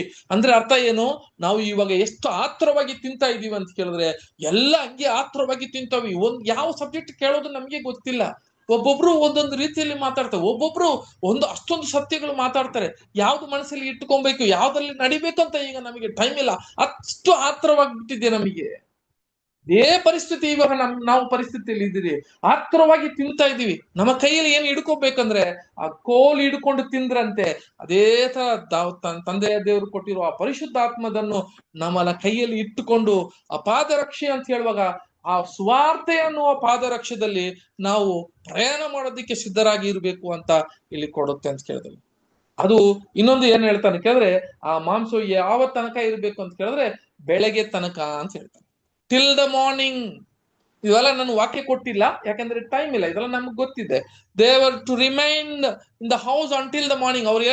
ಅವ್ರು ಮನೆ ಒಳಗೆ ಎಷ್ಟು ಯಾವಾಗ ತನಕ ಇದ್ರು ಅಂತ ಕೇಳಿದ್ರೆ, ರಾತ್ರಿಯಿಂದ ಬೆಳಗಿನ ಜಾವ ತನಕ ಏನ್ ಮಾಡಿದ್ರು ಅಂತ ಕೇಳಿದ್ರೆ ಒಳಗೇನೆ ಇದ್ರಂತೆ, ಒಳಗಡೆ ಬಂದಿಲ್ಲ. ಯಾಕಂದ್ರೆ ದೇವರ್ ಎಲ್ಲ ಸಭೆ ಎಲ್ಲಿ ತನಕ ಇರ್ತಾರೆ ಅಂತ ಕೇಳಿದ್ರೆ, ಇನ್ನೊಂದು ದಿನ ಬರ್ತದೆ. ಆ ದಿನದೊಳಗೆ ಇವಾಗ ನಾವು ಎಲ್ಲಿದ್ದೀವಿ ಅಂತ ಕೇಳಿದ್ರೆ ಕತ್ಲಲ್ಲಿ ಇದೀವಿ, ಅಂದ್ರೆ ಜಾಮದಲ್ಲಿ ಇದೀವಿ, ಮಿಡ್ ನೈಟ್ ಅಲ್ಲಿ ಇದೀವಿ, ರಾತ್ರಿಯಲ್ಲಿ ಇದೀವಿ. ಒಂದು ಸಮಯ ಬರುತ್ತೆ, ಬೆಳಗ್ಗೆ ಬಂದ ತಕ್ಷಣ ಆ ಸೂರ್ಯ ಎಲ್ಲರಿಗೂ ಬಂದ್ಬಿಡ್ತದೆ. ಆಗ ನಾವು ಏನಾಗ್ತದೆ ಅಂತ ಕೇಳಿದ್ರೆ, ಬೆಳಗ್ಗೆ ತನಕ ನಾವು ಒಳಗಿರ್ತೀವಿ. ಮತ್ತೆ ಸತ್ಯದಿಂದ ನಾವೇನಾಗ್ತೀವಿ ಅಂತ ಕೇಳಿದ್ರೆ, ಸೋದರಿಸೋದ್ರೆ ನಮಗೆ ರಕ್ಷಣೆ ಬರುವ ಆ ಒಂದು ಬೆಳಗಿನ ಜಾವ ಬರಕ್ಕೆ ನಾವು ಕಾಯ್ತಾ ಇದ್ದೀರಿ ಅಂತ ಕೇಳ್ತಾರೆ. ಅದೇ ತರ ಏನ್ ಹೇಳ್ತಾರೆ ಅಂತ ಕೇಳಿದ್ರೆ, the lamp was to consume. ಅಂದ್ರೆ ಏನರ್ಥ ಅಂತ ಕೇಳಿದ್ರೆ, ಆ ಬೆಳಗಿನ ಜಾವ ಮುಗಿಯೋಷ್ಟರಲ್ಲಿ ನಾವ್ ಏನ್ ಮಾಡ್ಬೇಕು ಅಂತ ಕೇಳಿದ್ರೆ, ಆ ಮಾಂಸವೆಲ್ಲ ನಾವ್ ಏನ್ ಮಾಡ್ಬೇಕಂತೆ, ಅದನ್ನ ಮುಗಿಸಿ ತಿನ್ಬೇಕು ಅಂತ ಅಲ್ಲಿಗೆ ಹೇಳಿದ್ರು. ಅಲ್ಲಿಗೆ ಪಸ್ಕದ ಹಬ್ಬದಲ್ಲಿ ಅವ್ರಿಗೆ ಹೇಳಿದ್ರು, ಆ ಕುರಿಯನ್ನ ಕೊಯ್ದಿರಲ್ಲ, ಅದು ಇಟ್ಬೇಡ್ರಿ, ಎಷ್ಟು ಬೇಕೋ ಅಷ್ಟು ಮಾತ್ರ ತಿನ್ರಿ ಅಂತ ಹೇಳಿ ಅದೆಲ್ಲ ತಿನ್ಬಿಡ್ಬೇಕು ಅಂತ ಹೇಳಿದ್ರು. ಅದೇ ತರ ನಮಗ್ ಕೂಡ ಏನಪ್ಪಾ ಅಂತ ಕೇಳಿದ್ರೆ, ಈ ಬೆಳಗಿನ ಜಾವ ಮುಗಿಯೋಷ್ಟ್ರಲ್ಲಿ ನಮಗೆ ಕ್ರಿಸ್ತನನ್ನು ಎಷ್ಟೆಲ್ಲ ನಾವು ಅದನ್ನ ಅನುಭವಿಸ್ಬೇಕೋ, ಕ್ರಿಸ್ತನ ಆಶೀರ್ವಾದ, ಕ್ರಿಸ್ತನ ಕೊಡುವ ಆತ್ಮ ಎಲ್ಲವೂ ನಾವ್ ಏನ್ ಮಾಡ್ಬೇಕಂದ್ರೆ, ಆತನ ಸತ್ಯ ಕೊಟ್ಟಿರುವ ವಿಷಯಗಳು ಎಲ್ಲಾನು ನಮ್ಮನ್ನ ತಿನ್ಬೇಕು ಅಂತ ಹೇಳ್ತಾರೆ. ಎಲ್ಲ ನಾವು ತಿಂದು ಆ ಬರುವ ದಿನದಲ್ಲಿ ಅದನ್ನು ಮುಗಿಸ್ಬೇಕು ಅಂತ ಹೇಳ್ಬಿಟ್ಟು, ಈಗ ನೋಡ್ರಿ ಈ ಪ್ಲಾನ್ ಅಲ್ಲಿ ಅವರು ಏನೋ ಒಂದು ಆಚರಣೆ ಮಾಡಿದ್ರು, ಇದು ನಿಜ ಸ್ವರೂಪವಾಗಿ ನಮ್ಮಲ್ಲಿ ಇವಾಗ ನಡೀತಾ ಇದೆ, ನಾವು ಮಾಡ್ತಾ ಇದ್ದೀರಿ. ಇದೇ ಮುಖ್ಯ. ಅದು ಮೊದಲನೇ ಹಬ್ಬ ಅಲ್ವಾ? ಈಗ ಮೊದಲನೇ ಹಬ್ಬ ನೋಡಿದೀವಿ, ಏನಪ್ಪಾ ಅಂತ ಕೇಳಿದ್ರೆ ಅದು ಪಸ್ಕದ ಹಬ್ಬ. ಆಯ್ತಾ? ಅದು ನೆರವೇರಿತಾ? ಹೌದು. ಕ್ರಿಸ್ತನ ಒಂದು ಏನಾಯ್ತು ಅಂತ ಕೇಳಿದ್ರೆ, ಕ್ರಿಸ್ತನ ಒಂದು ಮೊದಲನೇ ಬರವಣಿಗೆಯಲ್ಲಿ ಇದು ಮೊದಲನೇದು ನೆರವೇರಿತು. ಎರಡನೇದು ಯಾವ್ದಪ್ಪ ಅಂತ ಕೇಳುವಾಗ ನಮ್ಗೆ ಗೊತ್ತಿದ್ದು, ಹುಳಿ ಇಲ್ಲದ ರೊಟ್ಟಿಯ ಹಬ್ಬ ಮಾಡ್ಬೇಕು ಅಂತ ಹೇಳ್ತಾರೆ. ಇದೇನಪ್ಪ ಹುಳಿ ಇಲ್ಲದ ರೊಟ್ಟಿಯ ಹಬ್ಬ ಅಂತ ಹೇಳುವಾಗ, ಸಹೋದರಿಗೆ ನಮ್ಗೆಲ್ಲ ಗೊತ್ತು, ಕ್ರಿಸ್ತನು ಇಲ್ಲಿ ಆತನು ಬಂದ ಮೇಲೆ ಇಲ್ಲಿಗೆ ಏನಾಯ್ತು ಅಂತ ಕೇಳಿದ್ರೆ, ಆತನು ನಮಗೆಲ್ಲ ಏನಾದ್ನು ಅಂತ ಕೇಳಿದ್ರೆ ನಿಜವಾದ ರೊಟ್ಟಿಯಾದನು ಅಂತ ಅರ್ಥ. ಅಂದ್ರೆ ಏನು? ರೊಟ್ಟಿಯಲ್ಲಿ ಏನಿದೆ ನೋಡ್ರಿ, ಇನ್ನ ತನಕ ಯೇಸು ಕ್ರಿಸ್ತನು ಆ ಪಸ್ಕ ಅಂತ ಹೇಳುವಾಗ ಯಾವ್ದೆಲ್ಲ ನೆರವೇರಿಸಿದ್ರು ಅಂತ ಕೇಳಿದ್ರೆ, ಮೊದಲು ಆ ಇಸ್ರಾಯೇಲ್ ಮಕ್ಕಳೆಲ್ಲ ಅಧೀನರಾಗಿದ್ರು, ಅವರೆಲ್ಲ ದಾಸರಾಗಿದ್ರು, ಹೆಂಗೆ ಅವರನ್ನ ಬಿಡಿಸ್ಬೇಕು, ಅದೇ ತರ ನಾವು ಕೂಡ ದಾಸರು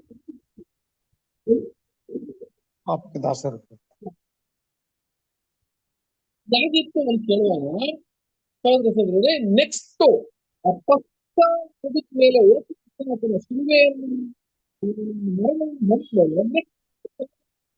ನೆಕ್ಸ್ಟ್ ಹಬ್ಬ ಏನಪ್ಪ ಅಂತಂದ್ರೆ, ಇದು ಕ್ರಿಸ್ತನು ನಮಗೆ ಕೊಟ್ಟಿರುವ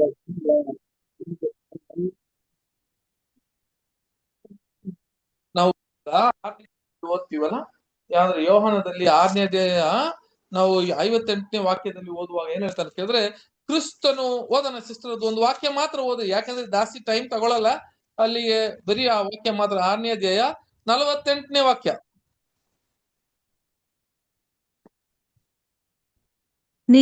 ಜೀವ ಕೊಡುವ ರೊಟ್ಟಿ ನಾನೇ. ನೋಡಿದ್ರ, ಜೀವ ಕೊಡುವ ರೊಟ್ಟಿಯೇ ನಾನೇ ಅಂತ ಹೇಳುವಾಗ ಇನ್ನ ತನಕ ಆತನ ರ್ಯಾನ್ಸಮ್ ಚಕ್ರ ಈಡು ಬಲಿಯಾಗಿ ಆದಾಮನಿಗೆ ಕೊಡುವ ಒಂದು ಬಲಿಯಾಗಿ ಬಂದು ಈಗ ಏನಾಗ್ತಾನೆ, ಎರಡನೇ ಹಬ್ಬ ಏನಂತ ಕೇಳಿದ್ರೆ ಎಲ್ಲರಿಗೂ ಜೀವ ಕೊಡುವ ರೊಟ್ಟಿಯ ಹಬ್ಬ ಸ್ಟಾರ್ಟ್ ಆಯ್ತು. ನೋಡ್ರಿ, ನಮಗೆ ಜೀವ ಬೇಕು ಅಂದ್ರೆ ನಾವೇನ್ ಹೇಳ್ತೀನಿ, ಯಾವ್ದನ್ನ ತಿನ್ಬೇಕಂತ ಕೇಳಿದ್ರೆ ಕ್ರಿಸ್ತನು ನಮಗೆ ರೊಟ್ಟಿ ಆದನು. ಜೀವ ಕೊಡುವ ರೊಟ್ಟಿ ಅಂದ್ರೆ ಸಹೋದರ ಸಹೋದರಿಯರ, ರೊಟ್ಟಿಯನ್ನ ತೆಗೆದು ಯೇಸು ಕ್ರಿಸ್ತನು ನಮ್ಮ ಮುಂದೆ ತೋರಿಸಿದ್ದು ಕಾರಣ ಏನಂತ ಕೇಳಿದ್ರೆ, ಆ ರೊಟ್ಟಿ ನನ್ನ ದೇಹ ಅಂತ ಹೇಳುವಾಗ ಆ ರೊಟ್ಟಿಯಲ್ಲಿ ದೇಹವಾಗಿ ನಾವು ಉಣ್ಕೊಳ್ಳೋದಲ್ಲ, ಅದು ರಾಂಗ್ ಆಗ್ಬಿಡ್ತದೆ. ರೊಟ್ಟಿಯನ್ನ ನಾವು ತಿನ್ನುವಾಗ ಅದನ್ನ ಅರ್ಥ ಏನು ಅಂತ ಕೇಳಿದ್ರೆ, ನೋಡ್ರಿ, ನಮ್ಮ ರೊಟ್ಟಿಯಲ್ಲಿ ಏನಿತ್ತು ಅಂತ ಕೇಳಿದ್ರೆ ಆತನ ಜೀವವಿತ್ತು. ನಾವೆಲ್ಲ ನೋಡ್ರಿ ಯಾವ್ದ ಮೇಲೆ ಡಿಪೆಂಡ್ ಆಗಿದ್ದೀರಿ ಅಂತ ಕೇಳಿದ್ರೆ, ನಾವೆಲ್ಲ ಈ ರೊಟ್ಟಿ ಅಂದ್ರೆ ಆಹಾರ ಅಂತ ಅರ್ಥ. ನಾವೆಲ್ಲ ಆಹಾರ ತಿಂದಿರ ಇದ್ರೆ ನಾವು ಸತ್ತೋಗ್ತಿರ್ರಿ. ಹಾಗಾದ್ರೆ ನಾವೆಲ್ಲ ಹೆಂಗ್ ಬದುಕಿದೀವಿ ಅಂತ ಕೇಳಿದ್ರೆ ದಿನ ದಿನ ದಿನ ನಾವ್ ಏನ್ ಮಾಡ್ತೀರಿ, ಆಹಾರವನ್ನು ಉಣ್ತೀವಿ. ಹಂಗಾದ್ರೆ ಆಹಾರವೇ ನಮಗೆ ಜೀವ. ಈಗ ನಿಜವಾದ ಜೀವ ಯಾರಪ್ಪ ಅಂತ ಕೇಳಿದ್ರೆ, ನಮಗೆ ಜೀವ ಕೊಡುವ ಯಾರು ಅಂತ ಕೇಳಿದ್ರೆ ಯೇಸು ಕ್ರಿಸ್ತನು ಈಗ ರೊಟ್ಟಿಯಾದನು ಅಂತ ಹೇಳ್ತಾರೆ. ಆ ರೊಟ್ಟಿನೇ ಎರಡನೇ ಹಬ್ಬವಾಗಿ ಆತನು ಏನಾಗಿದೆ ನೆರವೇರಿಸಿದಂತ ನೋಡ್ತೀವಿ. ಈ has become as A bread for us. ಅದೇ ಹೇಳ್ತಾರೆ, ಮನ್ನವನ್ನು ತಿಂದ್ರು ಸತ್ತೋದ್ರು ಅಂತ ಹೇಳ್ತಾರೆ.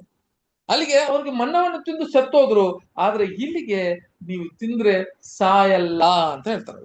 ವಾಕ್ಯ ಓದನ ಸಿಸ್ಟರ್, ಅದನ್ನ ಅದ್ರ ಕೆಳಗೆ ಹೋದ್ರಿ. ನಿಮ್ಮ ಹಿರಿಯರು ಅಡವಿಯಲ್ಲಿ ಮನ್ನಾ ತಿಂದರೂ ಸತ್ತು ಹೋದರು.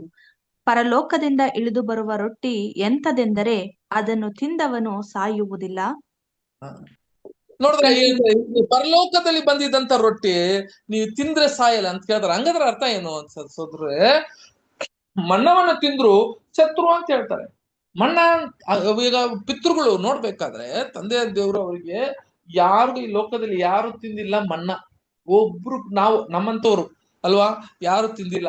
ಬಹಳ ವಿಶೇಷವಾದ ಒಂದು ಮಣ್ಣ, ಒಂದು ಊಟವನ್ನು ಕೊಟ್ಟಿದ್ರು, ಒಂದು ಆಹಾರವನ್ನು ಕೊಟ್ಟಿದ್ರು ಅಂತ ಕೇಳಿದ್ರೆ ತಂದೆಯ ದೇವರು ಒಂದು ಆಹಾರನ ಕೊಟ್ಟಿದ್ರು. ಅದು ದೂತರುಗಳು ತಿನ್ನುವ ಒಂದು ಆಹಾರವನ್ನು ಅವರಿಗೆ ಕೊಟ್ಟಿದ್ರು.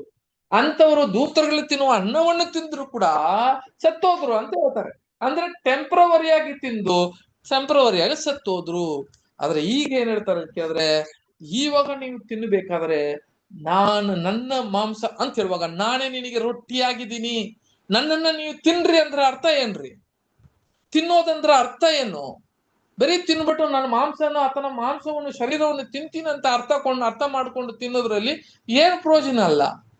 ತಿನ್ನೋದು ಅನ್ನೋದಕ್ಕೆ ಇದರ ಅರ್ಥ ಏನಂತ ಕೇಳಿದ್ರೆ, ಯೋಹನ 11ನೇ ಅಧ್ಯಾಯ 25-26 ಓದ್ರಿ ಸಿಸ್ಟರ್. ಅದಕ್ಕೆ ಯೇಸು ಆಕೆಗೆ, ನಾನೇ ಪುನರುತ್ಥಾನವೂ ಜೀವವೂ ಆಗಿದ್ದೇನೆ. ನನ್ನನ್ನು ನಂಬುವವನು ಸತ್ತರೂ ಬದುಕುವನು, ಮತ್ತು ಬದುಕುತ್ತಾ ನನ್ನನ್ನು ನಂಬುವವನು ಪ್ರತಿಯೊಬ್ಬನು ಎಂದಿಗೂ ಸಾಯುವುದಿಲ್ಲ. ಇದನ್ನು ನಂಬುತ್ತೀಯಾ ಎಂದು ಹೇಳಿದನು. ನೋಡಿದ್ರ, ಇಲ್ಲಿರುವ ವಾಕ್ಯ ಸೇಮ್ ರೀ. ಈ ವಾಕ್ಯ ಏನಿದೆಯೋ, ನನ್ನ ಒಂದು ತಿಂದವನು ಎಂದು ಬದುಕಿರ್ತಾನೆ ಅಂತ ಹೇಳ್ತಾರೆ. ಇಲ್ಲಿ ಹೇಳ್ತಾರೆ ನನ್ನ ನಂಬುವನು ಯಾವಾಗೂ ಬದುಕಿರ್ತಾನೆ ಅಂತ ಹೇಳ್ತಾರೆ. ಹಂಗಾದ್ರೆ ತಿನ್ನೋದು ಅನ್ನೋದು ಏನ್ ಅರ್ಥ ಗೊತ್ತಾ? ನಾವು ಅದನ್ನ ನೆನೆಸ್ಕೊಂಡು ನೆನಪಿಗೆ ತರೋದು, ನೆನೆಸಿಕೊಳ್ಳೋದು, ಕ್ರಿಸ್ತನನ್ನು ನಂಬೋದು. ಬಹಳ ಒಂದು ಏನಂದ್ರೆ ನಮ್ಮ ಈ ಲೋಕದಲ್ಲಿ ಯಾವ್ದಿಲ್ಲ, ಅದನ್ನ ಬಿಟ್ಟು ಕ್ರಿಸ್ತನೇ ನಮ್ಮ ಆಹಾರ ಅಂತ ಯಾವಾಗ ನಮ್ಮ ಆಹಾರ ಮೇಲೆ ನಾವು ಡಿಪೆಂಡ್ ಆಗಿದೆಯೋ ಆ ಒಂದು ಆಹಾರ ತರ ಕ್ರಿಸ್ತನನ್ನು ಯಾರು ನಂಬುತ್ತೀರೋ, ಹಿ ಹಸ್ ಬಿಕಮ್ ದ ಅನ್ಲಿವನ್ ಬ್ರೆಡ್ ಅಂತ ಹೇಳ್ತಾರೆ. ಆತನು ಇಲ್ಲಿಗೆ ಏನಾದ್ನು ಅಂತ ಕೇಳಿದ್ರೆ ರೊಟ್ಟಿಯಾದನು. ನೋಡ್ರಿ, ಮೊದಲನೇ ಹಬ್ಬ ಪಸ್ಕವಾಗಿತ್ತು.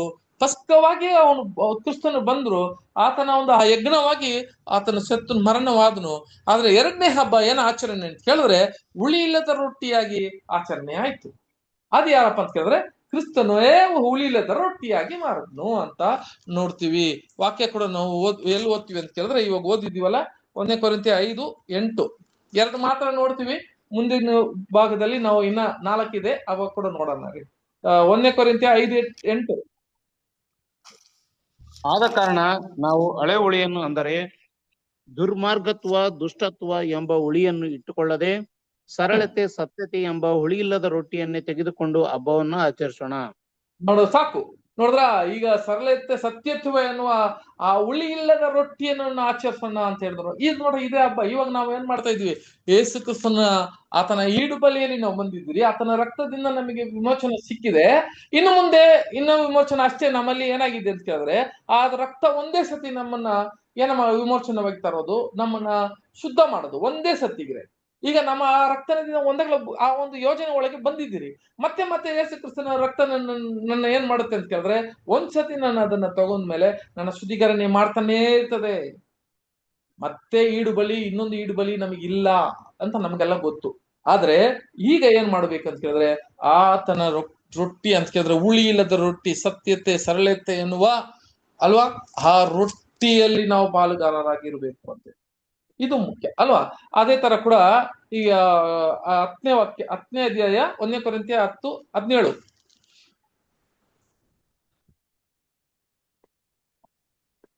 ರೊಟ್ಟಿಯು ಒಂದೇ ಆಗಿರುವುದರಿಂದ ಅನೇಕರಾಗಿರುವ ನಾವು ಒಂದೇ ದೇಹದಂತಿದ್ದೇವೆ. ಯಾಕೆಂದರೆ ನಾವೆಲ್ಲರೂ ಆ ಒಂದೇ ರೊಟ್ಟಿಯಲ್ಲಿ ಪಾಲು ತಕ್ಕೊಂಡು ತಿನ್ನುತ್ತೇವೆ. ಈಗ ಏನಿಲ್ಲ ಅಂತ ಹೇಳಿದ್ರೆ, ಇದು ನಾವೆಲ್ಲ ಈ ರೊಟ್ಟಿಯ ಹಬ್ಬ ನೋಡ್ರಿ, ಪಸ್ಕವನ್ನೂ ಆಚರಣೆ ಮಾಡ್ತಾ ಇದ್ದೀವಿ, ಆ ರೊಟ್ಟಿಯ ಹಬ್ಬವು ಕೂಡ ನಾವು ಏನ್ ಮಾಡ್ತಾ ಇದ್ದೀರಿ, ಈಗ ಆಚರಣೆ ಮಾಡ್ತಾ ಇದ್ದೀರಿ. ಏನಂತ ಕೇಳಿದ್ರೆ, ಇದರಲ್ಲಿ ಆ ಒಂದೇ ರೊಟ್ಟಿಯಲ್ಲಿ ನಾವೆಲ್ಲ ಪಾಲ್ಕೊಳ್ತಿರಲ್ಲ, ಆ ಒಂದೇ ರೊಟ್ಟಿ ನಾವು ಕೂಡ ಅದ್ರೊಳಗಿದ್ದೀರಿ ಅಂತ ಕ್ರಿಸ್ತನು ಆ ವಾಕ್ಯ ಹೇಳುತ್ತೆ. ಇದು ಹಬ್ಬ ರೀ. ಈಗ ನೋಡಿ, ಬರೀ ಹಬ್ಬ ಮಾತ್ರ ಅಲ್ಲ, ಬರೀ ಆಚರಣೆ ಮಾಡ್ಬಿಟ್ಟು ಬರೀ ಆ ರೊಟ್ಟಿಯನ್ನು ತೆಗೆದು ರೊಟ್ಟಿಯನ್ನ ಮುರಿದು ತಿನ್ಬಿಟ್ಟು ಆ ದ್ರಾಕ್ಷಿ ರಸನ ಕುಡಿದು ಬಿಟ್ಟು ಹೋಗೋದಲ್ಲ. ನಾವು ನಮ್ಮ ನಾವು ವಿ ಹ್ಯಾವ್ ಅ ಪಾರ್ಟಿಸಿಪೇಷನ್. ಇದು ಒಂದು ಪಾಲ್ಕೊಳ್ಳೋದು ಬಹಳ ಮುಖ್ಯ. ಅದಕ್ಕೆ ನೀವು ಬಾಧೆಯರಾಗಿದ್ದೀರಾ ಅಂತ ಹೇಳ್ತಾರೆ. ನನ್ನಲ್ಲಿ ನೀನು ಬಾಧೆಯರಾಗಿದ್ದೀರೋ ಇರೋ ಕಾರಣ ಏನು, ಬರೀ ಬಂದು ಇದನ್ನ ಬರೀ ಬಾಧೆ ಮಾಡ್ಬಿಟ್ಟ ಅಲ್ಲ, ಕ್ರಿಸ್ತನ ಹಿಂಸೆ ಕಷ್ಟ ಎಲ್ಲದ್ರಲ್ಲೂ ಕೂಡ ನಾನೇ ಪಾಲುಗಾರನಾಗಿರ್ತೀನಿ ಅಂತ ಹೇಳುವುದಕ್ಕೆ 2ನೇ ಹಬ್ಬವನ್ನು ನಾವು ನೋಡ್ತೀವಿ. ಅದಕ್ಕೆ ಏನ್ ಹೇಳ್ತಾರೆ ಅಂತ ಕೇಳಿದ್ರೆ, ಸಹೋದರ ಸಹೋದರಿಯರೇ, ವಾಕ್ಯ ನಾವು ಓದುವಾಗ 6ನೇ ಅಧ್ಯಾಯ 33 ಇವೆಲ್ಲ ನೋಡುವಾಗ ಏನ್ ಹೇಳಿದ್ರೆ ಅಂತ ಕೇಳಿದ್ರೆ, ನಾನೇ ಆ ಒಂದು ರೊಟ್ಟಿಯು, ನನ್ನನ್ನ ನೀನು ತಿಂದು ನನ್ನ ರಕ್ತವನ್ನು ಕುಡಿಯುವವನಿಗೆ ಏನಿದೆ ಅಂತ ಕೇಳಿದ್ರೆ, ವಾಕ್ಯ ಮಾತ್ರ ಓದ್ಬಿಡಿ ಸಿಸ್ಟರ್. ಅದ್ರಲ್ಲಿ 48. ಅದಕ್ಕೆ ಆಕ್ಚುಲಿ ಇವ್ರು ಏನ್ ಅನ್ಕೊಂಡಿದ್ರು ಅಂತ ಕೇಳಿದ್ರೆ, ಅಪೊಸ್ತಲರುಗಳು ಇವರು ರೊಟ್ಟಿ ಬಗ್ಗೆ ಮಾತಾಡುವಾಗ ನಾನೇ ಆ ರೊಟ್ಟಿ ಅಂತ ಹೇಳುವಾಗ ಏನ್ ತಿಳ್ಕೊಂಡ್ರ ಅಂತ ಕೇಳಿದ್ರೆ, ನಾವು ರೊಟ್ಟಿ ತಂದಿಲ್ಲ ಅದಕ್ಕೆ ಹೇಳ್ತಾ ಇದಾರ ಅಂತ ಕೇಳ್ಕೊಂಡು, ಆಮೇಲೆ ಏನ್ ಹೇಳ್ತಾರೆ ಅಂತ ಕೇಳಿದ್ರೆ, ಆ ರೊಟ್ಟಿ ತಿಂದ್ರೆ ನೀನು ಸಾಯಲ್ಲ ಅನ್ನೋವಾಗ ಆ ರೊಟ್ಟಿ ಎಲ್ಲಿದೆ ಅಂತ ಕೇಳ್ತಾರ ಅವ್ರು. ನೋಡ್ರಿ, ಅವ್ರಿಗೆ ಏನಾಗ್ಲಿಲ್ಲ, ಇದು ಮುಂಚೆ ಅರ್ಥ ಆಗ್ಲಿಲ್ಲ. ವಾಕ್ಯ ಓದೋಣ, 6ನೇ ಅಧ್ಯಾಯ 33ನೇ ವಾಕ್ಯ.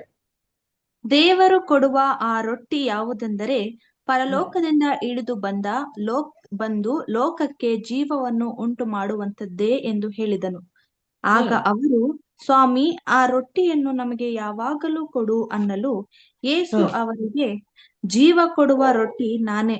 ನನ್ನ ಬಳಿಗೆ ಬರುವವನಿಗೆ ಎಂದಿಗೂ ಹಸಿವೆ ಆಗುವುದಿಲ್ಲ, ನನ್ನನ್ನು ನಂಬುವವನಿಗೆ ಎಂದಿಗೂ ನೀರಡಿಕೆಯಾಗುವುದಿಲ್ಲ. ಆದರೆ ಸಾಕು. ಇವಾಗ ಏನ್ ಹೇಳ್ತಾರೆ ಅಂತ ಹೇಳಿದ್ರೆ, ರೊಟ್ಟಿ ಬಗ್ಗೆ ಹೇಳುವಾಗ ಆ ರೊಟ್ಟಿ ಎಲ್ಲಿದೆ ನನಗೆ ಕೊಡು ಅಂತ ಈ ಶಿಷ್ಯರುಗಳು ಕೇಳ್ತಾರೆ. ಅವ್ರಿಗೆ ಅರ್ಥ ಆಗ್ಲಿಲ್ಲ. ಅವಾಗ ಕ್ರಿಸ್ತನು ಇನ್ನ ವಿವರವಾಗಿ ಹೇಳ್ತಾರೆ, ಆ ರೊಟ್ಟಿ ನಾನೇ, ನೀನ್ ಏನ್ ಕೇಳ್ತಾ ಇದ್ದ, ಆ ರೊಟ್ಟಿ ತಿಂದ್ರೆ ಯಾರಿಗೂ ಹಸುವಾಗಲ್ಲ, ಅವ್ರು ಜೀವ ಸಿಗುತ್ತೆ ಅಂತ ಹೇಳುವಾಗ, ಹೌದಾ ಆ ರೊಟ್ಟಿ ಎಲ್ಲಿ, ಎಲ್ಲಾದ್ರೂ ಇಟ್ಟಿದ್ದೀರಾ, ಕೊಡಿ ಅಂತ ಕೇಳ್ತಾರೆ ಶಿಷ್ಯರುಗಳು. ಅವ್ರ ಅಂತ ಒಂದು ಅಂಡರ್ಸ್ಟ್ಯಾಂಡಿಂಗ್, ಅವರು ಅರ್ಥಪೂರ್ವವಾಗಿ ಅವ್ರಿಗೆ ಏನಾಗ್ಲಿಲ್ಲ, ಈ ವಿಷಯಗಳು ಗೊತ್ತಾಗ್ಲಿಲ್ಲ. ಆದ್ರೆ ಸಹೋದರ ಸಹೋದರಿ, ನಮಗೆ ಈಗ ನೋಡ್ಬೇಕಾದ್ರೆ ಆ ವಿಷಯಗಳೆಲ್ಲ ಗೊತ್ತಿದೆ. ಕ್ರಿಸ್ತನು ಯಾವ ಒಂದು ರೊಟ್ಟಿ ಅಂತ ಕೇಳಿದ್ರೆ, ನಾವೆಲ್ಲ ಹೆಂಗ್ರಿ ಆಹಾರ ದಿನ ಆಹಾರ ಇದೆಯೋ, ಆಹಾರ ಮೇಲೆ ಹೆಂಗೆ ನಾವು ಅಷ್ಟು ಇಂಪಾರ್ಟೆನ್ಸ್ ಮುಖ್ಯತ್ವ ಕೊಡ್ತೀವೋ, ಆಹಾರ ಇಲ್ದಿರ ನಾವು ಹೊರಗಡೆ ಹೋಗಲ್ಲ, ಆಹಾರ ಇದ್ರೆ ಹೊರಗಡೆ ಬರಲ್ಲ, ಆಹಾರ ಇರೋದಿಲ್ಲ ನಿದ್ದೆ ಮಾಡಲ್ಲ, ಆಹಾರ ಇದ್ರೆ ಯಾವ ಕೆಲಸ ಮಾಡಲ್ಲ. ಇವೆಲ್ಲ ನಾವು ಹೆಂಗೆ ಮಾಡಲು, ಇವಾಗ ಆತನ ಹೇಳ್ತಾನೆ, ನಾನೇ ನಿಮ್ಮ ಆಹಾರ, ಐ ಆಮ್ ದ ಬ್ರೆಡ್, ನಾನೇ ನಿನ್ನ ರೊಟ್ಟಿ. ಆ ತರ ಇರ್ಬೇಕ್ರಿ. ದಿನ ನಾವು ಆಹಾರ ತರ ಕ್ರಿಸ್ತನ ನಂಬುವರಾಗಿ ಇರ್ಬೇಕು ಅಂತ ಹೇಳ್ತಾರ ಅಂತ ಕೇಳಿದ್ರು. ಆಮೇಲೆ 3ನೇದು ಹಬ್ಬ ಯಾವ್ದಪ್ಪ ಅಂತ ಕೇಳಿದ್ರೆ, 3ನೇ ಹಬ್ಬ ಯಾವ್ದ್ರಿ?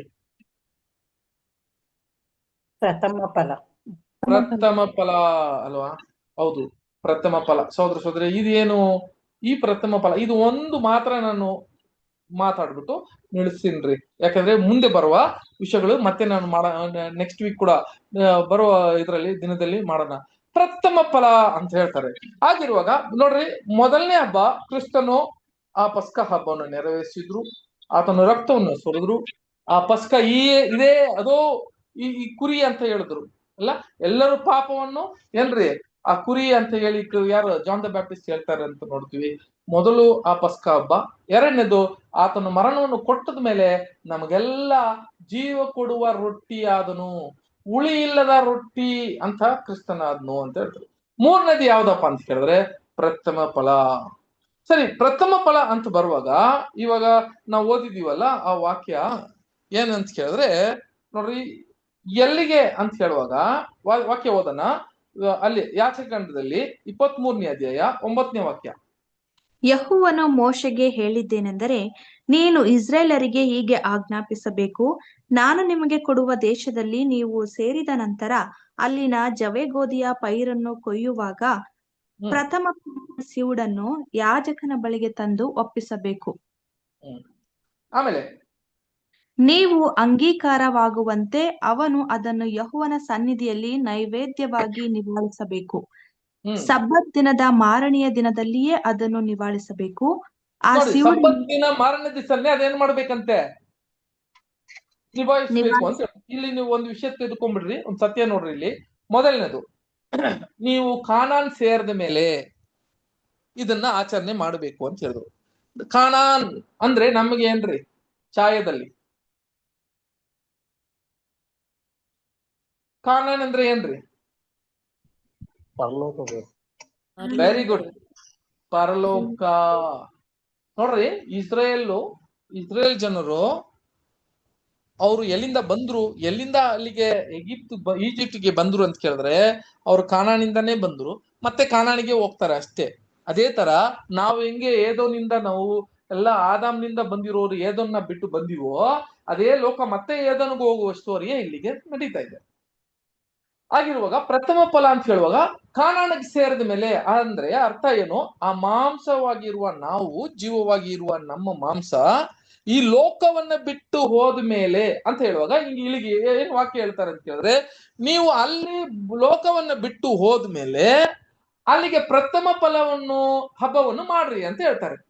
ಈ ಪ್ರಥಮ ಫಲ ಅಂತ ಹೇಳುವಾಗ ಯೇಸು ಕ್ರಿಸ್ತನು ಈ ಲೋಕದಲ್ಲಿ ಇರುವಾಗ ಫಸ್ಟ್ ಅದಕ್ಕೆ ಅರ್ಥ ಮಾಡ್ಕೊಳ್ರಿ, ಮೊದಲು ಅವರು ಮಾಂಸದಲ್ಲಿ ಇದ್ದನು, ಆತನು ಶಿಲುವೆ ಮೇಲೆ ಆತನ ಮರಣವನ್ನು ಆ ಮಾಂಸವನ್ನು ಬಿಟ್ಟನು, ಆಮೇಲೆ ನಮಗೆ ರೊಟ್ಟಿ ಆದನು. ರೊಟ್ಟಿ ಆದ ಮೇಲೆ ಮೂರನೇ ದಿವಸ ಏನಾಗ್ತಾನೆ ಕೇಳಿದ್ರೆ ಪರಲೋಕ ಅಂತ ಹೇಳುವಾಗ ಈ ಶರೀರವನ್ನು ಬಿಟ್ಟು ಅಲ್ಲಿಗೆ ಏನಾಗ್ತಾನೆ ಅಂತ ಕೇಳಿದ್ರೆ ಮೊದಲನೇ ಪ್ರಥಮ ಫಲವಾಗಿ ಆಗೋದು ಕ್ರಿಸ್ತನು ಅಂತ ಹೇಳ್ತಾರೆ. ವಾಕ್ಯ ಓದೋಣ. ಎಲ್ಲಿಗೆ? 1 ಕೊರಿಂಥಿಯ 15ನೇ ಅಧ್ಯಾಯ 20ನೇ ವಾಕ್ಯ.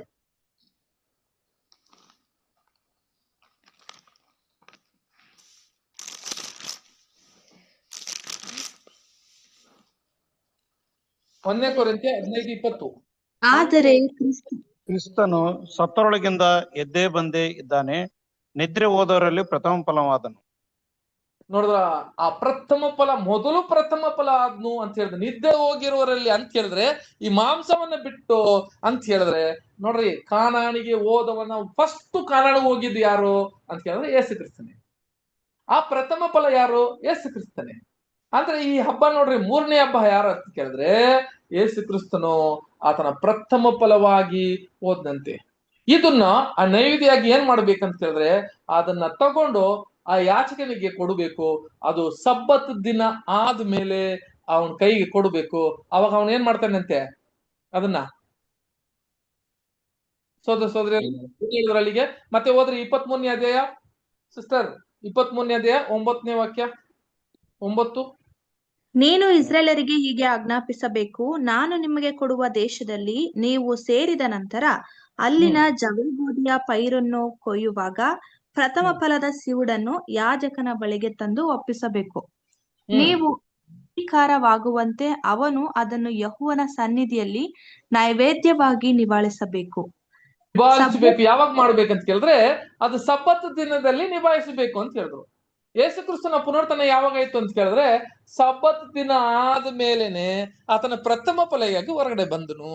ನೋಡ್ರಿ, ಈ ವಾಕ್ಯ ಎಲ್ಲ ನೋಡ್ಬೇಕಾದ್ರೆ ಆತನ ಪ್ರಥಮ ಫಲವಾಗಿ ಆ ಒಂದು ಸಬ್ಬತ್ ಆದ್ಮೇಲೆ ಆತನ ಆ ಒಂದು ನೈವೇದ್ಯನ್ನ ನಿಭಾಯಿಸಿದ್ರು ಅಂತ ಹೇಳುವಾಗ ಈ ಕೇಮ್ ಔಟ್ ರೆಸರೆಕ್ಷನ್ ಸಿಕ್ತು. ಅದರ ವಿಮೋಚನವಾಗಿ ಎಲ್ಲರಿಗೂ ಆತನ ಒಂದು ಏನಾಯ್ತು ಅಂತ ಕೇಳಿದ್ರೆ ಪುನರ್ತನ ಮೊದಲನೇ ಪ್ರಥಮ ಫಲ ಯಾರಂತ ಕೇಳಿದ್ರೆ ಕ್ರಿಸ್ತನು. ಹೌದು ಸಹೋದರ ಸಹೋದರರೇ, ಇಲ್ಲಿಗೆ ಪಾಠ ನಾನು ಏನ್ ಮಾಡ್ತೀನಿ ಅಂತ ಕೇಳಿದ್ರೆ 3ನೇ ಪಾಠ ಇಲ್ಲಿ ಮುಗಿಸ್ತೀನಿ. ಯಾಕಂತ ಕೇಳಿದ್ರೆ ಈ ಒಂದು ವಾಕ್ಯ ಇಟ್ಟುಕೊಂಡು ಯೇಸು ಕ್ರಿಸ್ತನು ಎಷ್ಟು ದಿವಸ ಇವರು ಆ ಒಂದು ಸಮಾಧಿಯಲ್ಲಿ ಇದ್ದ ಅಂತ ಕ್ಲಿಯರ್ ಆಗಿ ಕಂಡುಹಿಡಿಬಹುದು. ನೋಡ್ರಿ, ಈ ವಾಕ್ಯಗಳನ್ನ ಇಟ್ಟುಕೊಂಡು ಯೇಸು ಕ್ರಿಸ್ತನು ಯಾವಾಗ ಸೆತ್ತನು, ಯಾವ ಟೈಮಲ್ಲಿ ಯಾವ ದಿನದಲ್ಲಿ ಸೆತ್ತನು ಅಂತ ಕ್ಲಿಯರ್ ಆಗಿ ಈ ವಾಕ್ಯಗಳನ್ನ ಓದುವಾಗ ತಿಳ್ಕೊಬಹುದು. ಹಾಗಿರುವಾಗ ನಾವು ಈ 3 ವಿಷಯಗಳು ಮಾತ್ರವೇ ಇವತ್ತು ಧ್ಯಾನ ಮಾಡಿದ್ದೀರಿ. ಬರುವ ವಾರದಲ್ಲಿ ನಾವು ಮತ್ತೆ ಏನ್ ಮಾಡೋಣ ಅಂತ ಕೇಳಿದ್ರೆ ಈ ಪಾಠ ಮುಗಿಸ್ಬಿಟ್ಟು ನಾವು ದೇವದರ್ಶನ ಗುಡಾರಿಗೆ ಹೋಗೋಣ. ಇಲ್ಲಿ 3 ಇರುವ ಇನ್ನು 4 ಹಬ್ಬಗಳಿದೆ. ಆ ಹಬ್ಬಗಳು ಯಾವ ತರ ನಮಗೆ ಮ್ಯಾಚ್ ಆಗುತ್ತೆ, ಇವಾಗ ಹೆಂಗೆ ನಡೀತಾ ಇದೆ ಅಂತ ದೇವರು ನಮ್ಮನ್ನ ಏನ್ ಮಾಡ್ಲಿ, ಆಶೀರ್ವದಿಸಿ ನಡೆಸ್ಲಿ. ಈ ಪಾಠವನ್ನು ದೇವರು ಕೂಡ ಆಶೀರ್ವದಿಸ್ಲಿ. ಆಮೇಲೆ ಸೊ ಬ್ರದರ್, ಒಂದು ಪಾಠವನ್ನು ಇದು ಒಂದು ಪ್ರಾರ್ಥನೆಯನ್ನು ಮಾಡ್ಬಿಡಿ ಬ್ರದರ್. ಎಲ್ಲಪ್ಪ ಬ್ರದರ್?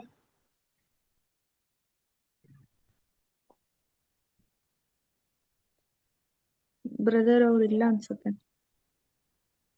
ಇಲ್ವಾ? ಬಂದಿಲ್ಲ. ಯಾರಿದ್ರಿ ಈಗ? ನಾ ಇದ್ದೀನಿ ಬ್ರದರ್.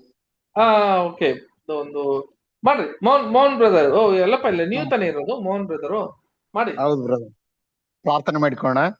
ನಮ್ಮನ್ನ ಹೆಚ್ಚಾಗಿ ಪ್ರೀತಿ ಮಾಡಿದಂತ ಪರಲೋಕದ ಜೀವುಳ ನಮ್ಮ ತಂದೆಯಾದ ದೇವರೇ, ಮತ್ತೊಂದು ಆವರ್ತಿ ನಿಮಗೆ ಕೃತಜ್ಞತೆಯನ್ನು ಸಲ್ಲಿಸ್ತೇವೆ. ಈ ಸಂಜೆ ವೇಳೆಯಲ್ಲಿ ನಮಗೆ ಕೊಟ್ಟಂತ ಉತ್ತಮ ಸಂದೇಶಕ್ಕಾಗಿ ನಿಮ್ಗೆ ಸ್ತೋತ್ರ. ಇಸ್ರೇಲ್ರಿಗೆ ಕೊಟ್ಟಿರ್ತಕ್ಕಂತ 7 ಹಬ್ಬಗಳಲ್ಲಿ ಅದರಲ್ಲಿರುವಂತ ರಹಸ್ಯಗಳು, ಅನೇಕ ವಿಷಯಗಳನ್ನ ಬ್ರದರ್ ಮೂಲಕ ನಮಗೆ ತಿಳಿಸಿದಿರಿ. ನಿಮಗೆ ಸ್ತೋತ್ರ ಮಾಡ್ತೇವೆ ತಂದೆ. ಇನ್ನು ಹೆಚ್ಚಾಗಿ ದಿನೇ ದಿನೇ ನಿನ್ನ ವಾಕ್ಯಗಳನ್ನು ನಾವು ಕಲಿತು ಬಲ ಹೊಂದಲಿಕ್ಕೆ ಸಹಾಯ ಮಾಡು. ಆತ್ಮಿಕ ಆಹಾರದ ರೊಟ್ಟಿ ಮನ್ನವನ್ನು ತೆಗೆದುಕೊಂಡು ನಾವು ತಿನ್ನೋದ್ರ ಮೂಲಕ ದಿನೇ ದಿನೇ ನಿನ್ನಲ್ಲಿ ಬಲ ಹೊಂದಲಿಕ್ಕೆ ನಮಗೆ ಇನ್ನೂ ಹೆಚ್ಚಾದ ಸಹಾಯ ನಮಗೆ ಅನುಗ್ರಹ ಮಾಡಬೇಕು ಬೇಡ್ಕೊಳ್ತೇವೆ. ಮತ್ತು ಸೇರಿ ಬಂದಿರತಕ್ಕಂತ ಎಲ್ಲ ಸಹೋದರ ಸಹೋದರಿಯರಿಗಾಗಿ ಮತ್ತು ಜಾನ್ ರೋಡ್ ಬ್ರದರ್ಗಾಗಿ, ಅವರ ಕುಟುಂಬಕ್ಕಾಗಿ, ಎಲ್ಲರಿಗಾಗಿ ನಾನು ಪ್ರಾರ್ಥನೆ. ಪ್ರತಿಯೊಬ್ಬೊಬ್ಬರನ್ನು ಕೂಡ ನೀನು ಅದ್ಭುತಕರವಾದ ರೀತಿಯಲ್ಲಿ ನಡೆಸಿ ನಾಳಿನ ದಿನಗಳಲ್ಲಿ ಮತ್ತೆ ನಾವು ಸತ್ಯವನ್ನು ಕಲೀಲಿಕ್ಕೆ ನಮಗೆ ಸಹಾಯ ಮಾಡಿ ನಡೆಸಬೇಕೆಂದು ಯೇಸು ಕ್ರಿಸ್ತನ ನಾಮದಲ್ಲಿ ಬೇಡಿ ಹೊಂದಿದ್ದೇವೆ ನಮ್ಮ ಪರಲೋಕದ ಜೀವುಳ ನಮ್ಮ ತಂದೆಯಾದ ದೇವರೇ. Amen. Thank you brother. Thank you brother. Thank you, brother. Thank you Namaste, all brothers and sisters. Good night. ಎಲ್ಲ brothers and Brother, sisters. ನಮಸ್ತೆ ಬ್ರದರ್. ಎಲ್ಲ ನಮಸ್ತೆ brothers and ನಮಸ್ತೆ sisters, brother. good thank night. You. Good night. Good night. Namaste, brother. Sir ನಮಸ್ತೆ ನಮಸ್ತೆ. Good night. ನಮಸ್ತೆ brother. ಎಲ್ಲ brothers ನಮಸ್ತೆ ಬ್ರದರ್. ನಮಸ್ತೆ. ನಮಸ್ತೆ. Good night. ಎಲ್ಲರಿಗೂ good night. Good night brother.